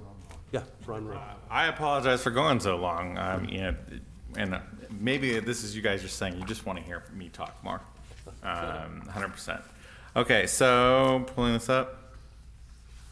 Oh, my exact summary is not in there. It is in here. Say that what we sent with the electronic copy is different from what you have in your packet. Certain things were updated as of Monday, and then, but I'll explain it. It was the landscape code and the lighting. In the landscape, there wasn't a whole lot of need for the landscape package, so we felt that it was okay to proceed and give that to you as it is. So this is for the St. George Serbian Orthodox Church Sanctuary, 6108 Braun Road. The applicant is Paul Polos from Polos Architects on behalf of the church. The comp plan says public civic, and it's in local planning area 18. The zoning district is P1, which is public civic. For the just general background, the church community, we're applying to build a quote Orthodox temple building that would be made in the historical Orthodox Slavic style. From their narrative, quote, the building itself is clearly articulated rectangular architectural mass with an internal central hall and with an octagon tower rising above it with a high dome full of natural light. The high dome is a place for the contemplation of the rays of light that symbolize the divine energy of life and is an integral part of the symbolism and Serbian Orthodox tradition. Thus, the central place of the temple is marked by an intense experience of light from above. End quote. I don't normally quote at length in the executive summary, but I do thought that was appropriate to talk about the height of the coulombs and why they felt it was necessary. So I thought that was a pretty good thing to put in there. The proposed building is 3,100 square feet, and the new church will fit around 120 standing people and up to additional 60 people seated on wooden benches. The existing building will be converted into their cultural center for religious and cultural events. The overall amount of people using the property remain the same.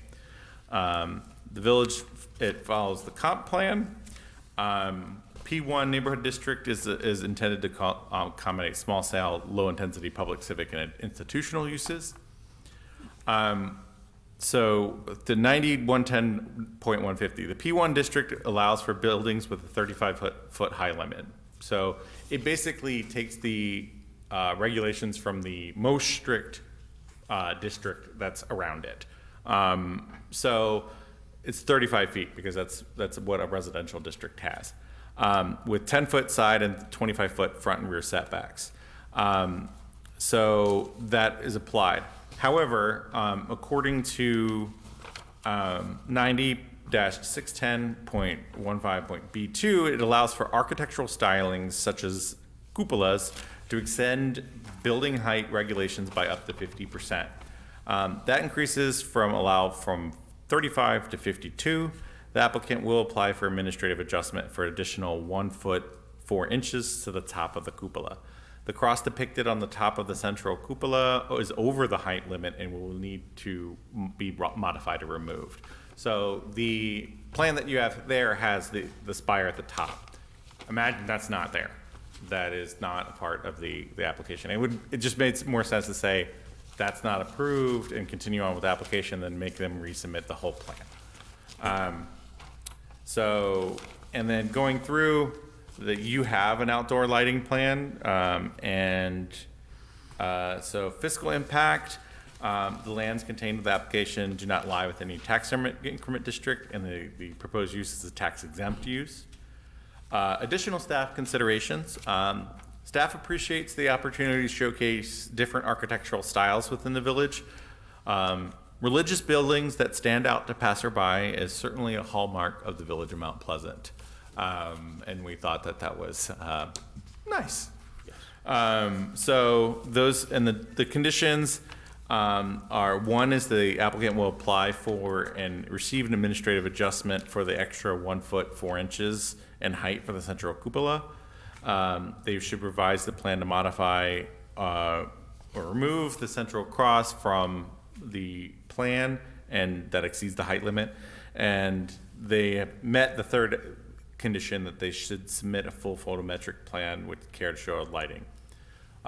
Their staff would recommend a fourth based on the plans that are submitted that add 4 parking spaces, 5 actually, that the landscape plan conform to the regulations about the addition of parking spaces, so that basically they have a landscape plan. Some of that landscaping needs to be located closer to the parking spaces. That's it. Okay, now on the summary, under conditions, it says you do not recommend any, yet there are 4, so just make that correction. Oh, Not a problem. apologies. Nope, not a problem, just highlighting that. That's kind of a holdover because we used to put them all there and now we've been doing the footnote thing. My apologies. So any questions of Robin on this? Well, okay, go ahead. Real quick, Robin, the computer screen showing facade, is that west facing, south facing? What direction is this? Is it south? South facing.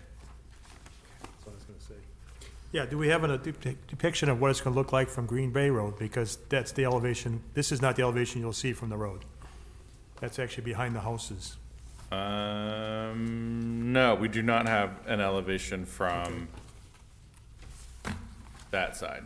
And the other question I have is in regards to the driveway onto Green Bay Road, because I was out there today, that's just gravel, it's no more than a car and a half wide. It's really not an entrance. Is the main entrance supposed to come off of Braun Road and remain there? Yeah, so currently they have it off of Braun. Like pretty much everything about the parking lot and the parking situation is remaining as is. They're not increasing any of the seats or anything like that. That's what the application is indicating. But they're using, they have a, I'll call it a driveway off of Green Bay Road that is very difficult. If you got somebody coming out, people coming in have to wait because you cannot pass each other on that little driveway. It's depicted here as gravel, and it is in fact gravel. Okay, well, So there's a driveway that we should probably look at as far as if that's an entrance that's being used onto Green Bay Road, I think they should, fix that up a bit. that's a great catch. I did not catch that. So if you guys want that, if they want that and you to be an official entrance, and you guys want that to be an official, like, if you guys don't want it to be an unofficial entrance, then I'm sure they can, agree to modify the site plan for that. I'm assuming that DPW is okay with it because it's been there for, I'm guessing for some time. Or they just don't know about Or they it. don't know about it, and that's the other question. Okay. What about the fire department? And then when we build, again, when they build, we're also going to have the landscape plan, right? So I'm assuming that's all been approved? Yeah, the landscape plan, with the exception of that it needs to kind of conform to, without the addition of the 5 parking spaces that they initially didn't have, but now they do, they didn't even need a landscape plan, because the landscape plans are always tied to additional parking or screening, and they don't have any mechanical areas or need for screening, so they weren't really required to submit one, but it's just good for review. With the addition of those parking spaces, some of that landscaping needs to be close to them, and that part of the landscape plan needs to be altered or specified. But they have included it in some of the landscape plans. And I believe the applicant is here. Have any other questions for Robin? Or the applicant, although? No? I guess it'd be nice to have the chief come up and we can talk about that entrance, and because obviously we have the fire station right down the road. So if something happens, where are they gonna enter?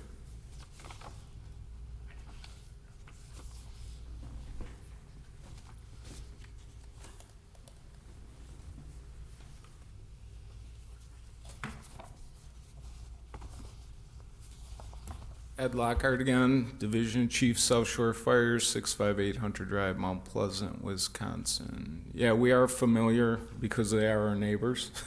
And the main entrance right now as it stands would be off Braun Road. It is paved, it's accessible to our fire apparatus.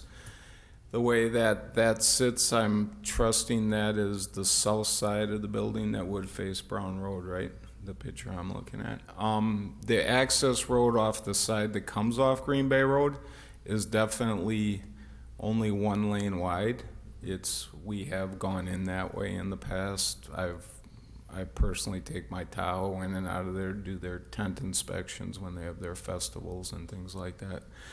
But if they're gonna, increase capacity of parishioners and things like that, then we'd expect that would be widened and paved to support a secondary access. But as right now, if they're looking at the same number of congregants, parishioners, I apologize if the terminology is off, then I think we'd be acceptable with having the current access off of Braun Road as is.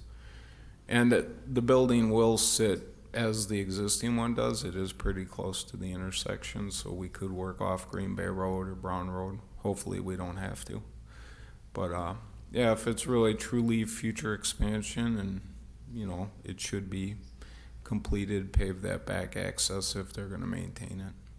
So just a quick question for the applicant, I guess. The existing building will stay there as is, as a accessory building? Okay, all right. Any more questions of the fire department? You guys just want to go across the street during the festival. Sometimes we do. So we'll go over there and visit.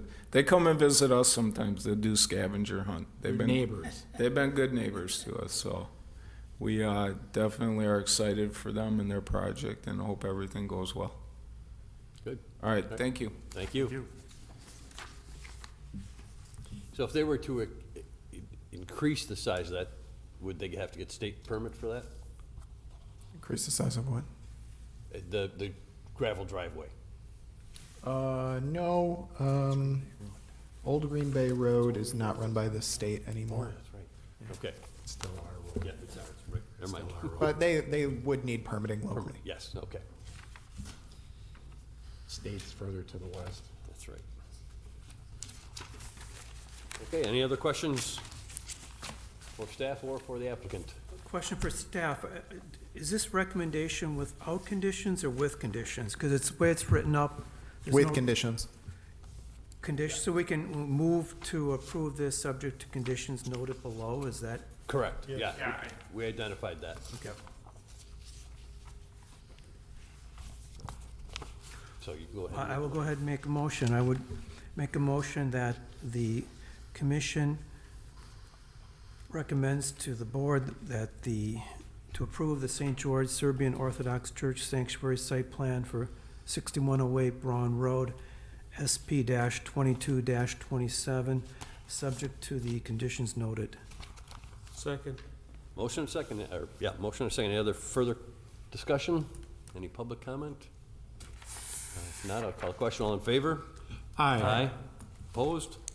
Motion carries. Thank you ever so much for your patience. Yes. And good luck. What an education you got today, right? Thank you. Laco Noche. Thank you. All right, now we'll go to 7130 Spring Street Site Plan Review, SP 2226. Hello, there we go. Mr. Chair, members of the commission, the applicant applied to amend SP 1922, that's the Via Vita Senior Living Facility that you just saw the other month, but by greater than 5,000 square feet, so it triggered Plan Commission review back to you all. Upon updating a market study, the applicant wished to add an additional 27 units for a total of 221. The additional units increased the building size by approximately 20,000 square feet. The applicant also submitted updated landscaping and lighting plans to comply with the conditions from SP 1922, for which they did, so that was a nice cleanup as well. The application follows the comp plan. The village does not have an adopted plan for local planning area 6. Everything else from the preliminary application largely stayed the same, including the fiscal impact, which we didn't estimate an increased value for this because 20,000 square feet on the margins, I'm not sure exactly how that's going to play out, but we would anticipate this would mildly increase the number or the total assessed value for the project. The village staff do recommend a single condition, and that is the applicant shall amend the site plan to set the building back at least 20 feet from all public rights-of-way. The east side of the building encroaches a little bit on that 20 feet. We did let the applicant know that right away, and they just missed it. So they said they'll just scoot the building over about 10 feet to the west and call it a day. They plan to comply and have no issue with the condition. But that's about it. Building's slightly bigger, and they wanted to catch it right away before they start construction in full. Was that 20,000 square feet footprint? No, just bulk within the building, so across the floors. Okay, because they didn't go any higher. No, they did push it out slightly to the east, so that kind of northeast portion of the building is now slightly closer to the road. Thus, when they just kind of expanded the building, they then encroached on the setbacks. So we're like, you got to scoot the whole thing over a little bit. So, but yeah, that's 20,000 square feet spread across the floors of the building. Other than that, we double checked all their landscaping, lighting, and everything, and they comply with everything. So they're good to go there. Good. Questions or concerns? Or a motion? Mr. Chairman, I move to approve 7130 Spring Street Site Plan Review, SP-22-26.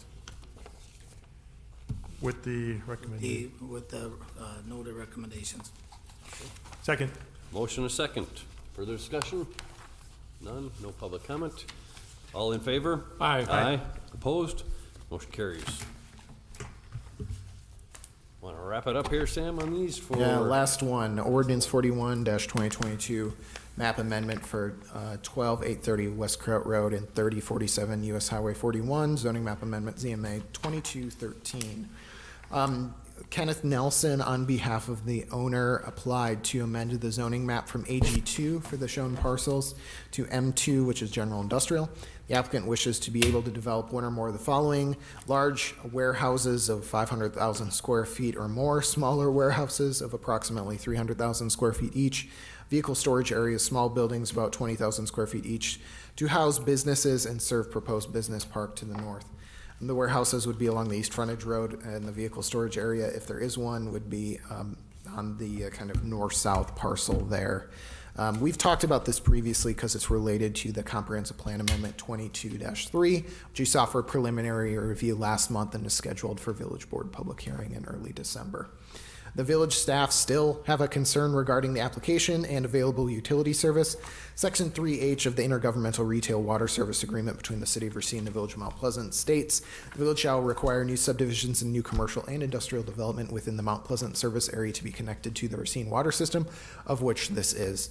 The application lies within the Mount Pleasant service area, and any development of the subject property should clearly indicate how the applicant plans to serve any commercial or industrial development with water.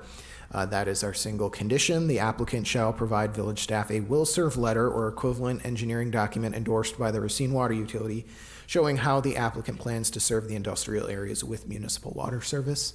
But for that letter, we would recommend the Stays Master Plan residential with the current zoning as ag. So, I think they can provide us that letter saying, Racine Water Utility has approved this plan of how we're going to serve this area. That unlocks the whole northwest corner there. But until then, I think we're hesitant to zone something when it is tied up in other agreements. For example, I think adding credence to that is if you look at TID 5, which was the largest rezone from ag to business park in the village. That was about 4,000 acres. A lot of it that came with pretty significant and extensive utility and infrastructure upgrade plans to the cost of hundreds of millions of dollars all the way from the lake out there. So not saying they need to go full bore because they're a little bit closer to utilities, but those comp plan amendments should be coordinated with those utility plans to serve the area. So with that, the village staff recommend that the Plan Commission moves to table the ordinance. That would move it to at least December if they can get us those utility documents, and would also be after the public hearing for the comp plan amendment. But not tied. I would caution to say just table it. It could take them a bit longer with the holidays to get that coordination from the Racine Water Utility. So in deference to them, I would just say table it to a future meeting, and we'll see what they can get. Hopefully that makes sense. I can answer any questions you might have. We also did provide that notice to the applicant. They had no issue with the table at this time. They're just trying to get all their applications in and line everything up. So, Okay. Mr. Chairman? Yes, sir. Yeah. Sam, that parcel that's intended to be I'll call it a parking lot for that. it might be a generous term, but yeah. I'm assuming is that the elongated north-south behind the two purple? Correct. So that's going to be in clear view of Kraut Road, because it's actually connected to Kraut Road right there in that corner, correct? Yeah, and our long-range plans show that Kraut Road extend further north to provide basically along the east side of that parcel. We would anticipate there would be Carrington would extend that way in the future. Yeah, I think we talked about that last meeting. It would be, yeah, that would be Carrington. we did. Yeah, so that would be in full view of a public right-of-way, 80-foot collector.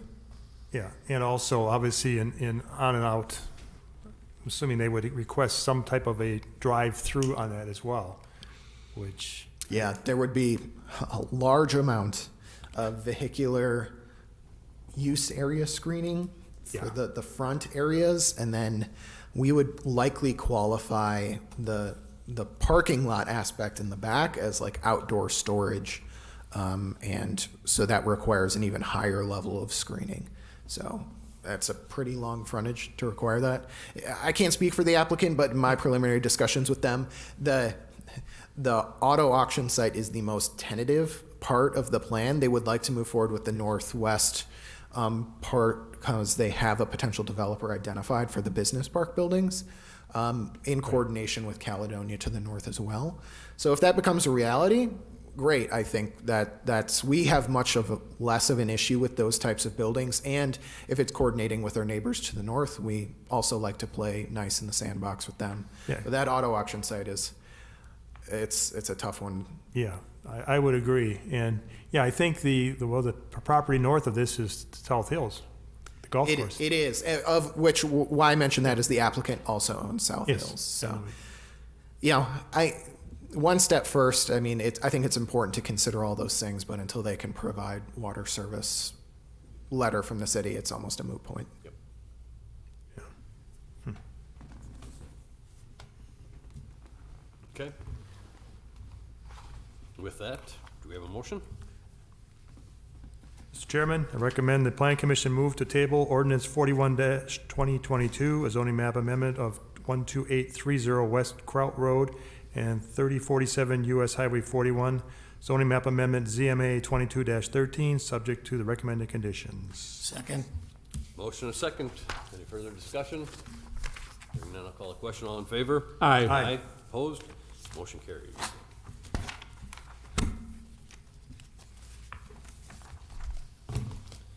All right, now we're going to move to some 2020 budget, or are we gonna go to Robin? I'm up here. We can just move to mine right away. So just one item for an update for you all. The village board passed the village budget on Monday evening after a public hearing. So that is good news. Some of the notable items for planning and then the wider community development department is firstly, the integration of our new community engagement office into the community development department means that the village board thankfully agreed to up the continuing education budget for the department. So Lisa and Megan will be able to undergo the same continuing education opportunities that we and George have been able to over the past few years. And we really appreciate that focus on continuing education from the village board. Absolutely. It also increased the GIS funding as mapping has gotten more detailed and more efficient. We've been overspending that line to the detriment of some of the other ones to keep a balanced budget. So we asked and they agreed to up some of that GIS funding. On the Parks and Recreation side, I'm sure George will get into it more next month with the year-end report and looking towards 2023. But as he said previously, they are looking to implement some Parks and Recreation software. That was absorbed in George's normal budget line, so that was a nice pickup. Parks capital funding, the village board continued to fund the 5-year Parks capital plan, which is great news. We've made a lot of progress and headway on that.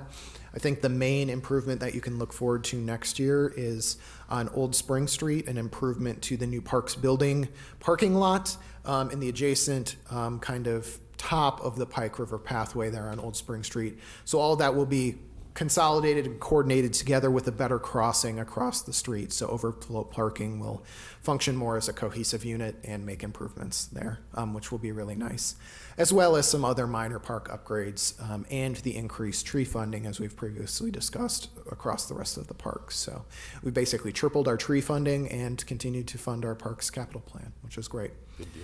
And then finally, something I noted before as well, this is a 2024 budget item, but we'll actually start the work next year in coordination with the Southeast Wisconsin Regional Planning Commission.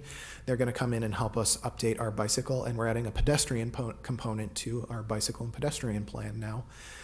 They will help us do a complete sidewalk inventory of the entire village, as well as update that bicycle plan to include updated recommendations, engineering standards, all of work. We've made a lot of progress on the Pike River pathway and adding bike lanes to other areas of the village, but we think there's more room for improvement. And yeah, it's an important part to the village. We've kind of taken an air of being a very bike-friendly municipality, particularly for our size. So we'd like to build on that and make sure that pedestrian component is included. So as I said before, we'll get that work underway. It'll take about 18 months, so we'll finish in mid-2024. And it's only costing about $15,000. So Southeast Wisconsin Regional Planning Commission tends to be a very good deal for the very detailed plans that we get, and we like working with them too. So Does that encompass Highway 31? it'll encompass the entire village. So we will look at our oft fought about state corridors as well as local roads and things like that. Obviously, we can certainly make recommendations for those state level corridors, but state and county roads require that extra level of cooperation. That said, with the endorsement of an official sewer pack plan that gets adopted into our comprehensive plan, gives it all the more weight of ordinance and the state comprehensive planning process. So just another arrow in the quiver when we have those fights. Good deal. All right. Thank you, Sam. Robin, bring us home. You gonna mention Highway 31 and not throw it to me at all? You woke up when he said that. I have actually been doing some things, and there as a part of this plan, I fully intend to kind of present like the full array of options we have as far as municipalities have rights when it comes to state and county highways, and I will make it I've made it my mission to explore all of those rights and make them knowledgeable or known to our village attorney and administration. Good deal. So another kind of nice and organized. So some of this says staff issued permits, and some of these are not staff issued, like the preliminary plat and whatnot. I was, in the limited amount of time that I threw this together, I was not able to filter out certain types of permits, but you get all the information that you need to get. These are our sign permits, site plan reviews, and zoning compliance permits and maps and request letters. So active means it's basically open and being worked on, and complete obviously means just that. And thank you to our new software that makes this really easy for me to do. Just a couple of clicks and export, and boom, there we go. Same thing with municipal complaints. As you know, for the last like 6 or 7 months, you guys have been asking me for like, hey, what's going on? Like that address, what it is. Now I'm able to put that up there. Now, the problem is sometimes people don't really get to the point within the first 5 words or so, and it goes on long, but you get an idea of what the complaint is about. So mostly just, dead trees, issues, vehicle parking, unmowed grass, vacant property, stuff like that. So those are municipal complaints. And we completed another trial this morning where the violation was assessed and completed and all that sort of stuff. So my least favorite part of my job, but someone's got to do it. Everybody has a least favorite, If it was my most favorite, I'd worry about, I'd worry about everybody. But and I do kind of going for municipal complaints, and that sort of dovetails to what Ed was talking about earlier. I do think that there can be some cooperation and maybe even just like a unit or something like that when you have identified a problem building or property, that all of us can come together and kind of put our heads together. Because I think the main problem is that it's been different siloed. Like for us, it's just, we just do zoning. It's a zoning violation. Well, we can't tear down a building for zoning, and we can't even go into a building. So we need to rope in the building department, and you need to rope in PD to get into the building. And then fire is the one that's going to be like, okay, well, this is, a hazard or whatever. And then you need to sometimes rope in the central Racine health department. All of those factors and factions need to come together to come to something needs to be condemned. And ultimately, that is between our chief building inspector and village attorney. And I think actually the assessor can do stuff like that too. But that is just adding on to what they need to do. And what I've been talking about for years as far as putting more teeth behind the processes when we really identify problem properties. And get them taken care of. That's it. I found it really interesting. On top of your list was Sheffield Drive, which does not exist, right? Yeah. Quick comment, God bless you, I don't think my eyes are that bad well there. I'm one of the first. Someone lost internet connection to you guys? Yes. Yeah. And I thought bird complaints were Yep.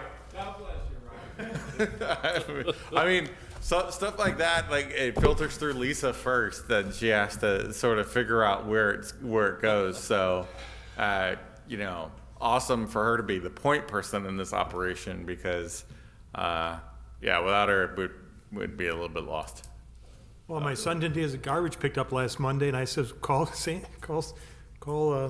village, Well, and all humor aside, I mean, Robin's absolutely right. We get stuff from Lisa in the past because when you get there, whoever's doing the site visit, you never know how it'll end up. I've certainly gone to burn complaints before, and the burn issue may not be the problem, but then all of a sudden a red flag goes up, and I'm calling PD, dispatch to a police officer because I see something else going on. Because unfortunately, some of these properties and residents do have continuing issues, and we truly do have to do a better job over these. And I don't mean that to insult them. It's a tall order. Yep. We're all busy. Exactly. All right. We did lower the mill rate last Monday night. I read that. Good job. I mean, kind of by default, right? You know, it's just like, Oh, no, don't minimize it here. sorry, I've been really, really deep into how levy limits work and budget stuff and wrapping it up. But yes, it is great that we are able to expand our property values while keeping taxes low. There you go, thank you. Lowered it 16 cents or something. Motion, Move to adjourn. Second. all in favor? Aye. Aye, we are adjourned. Thank you.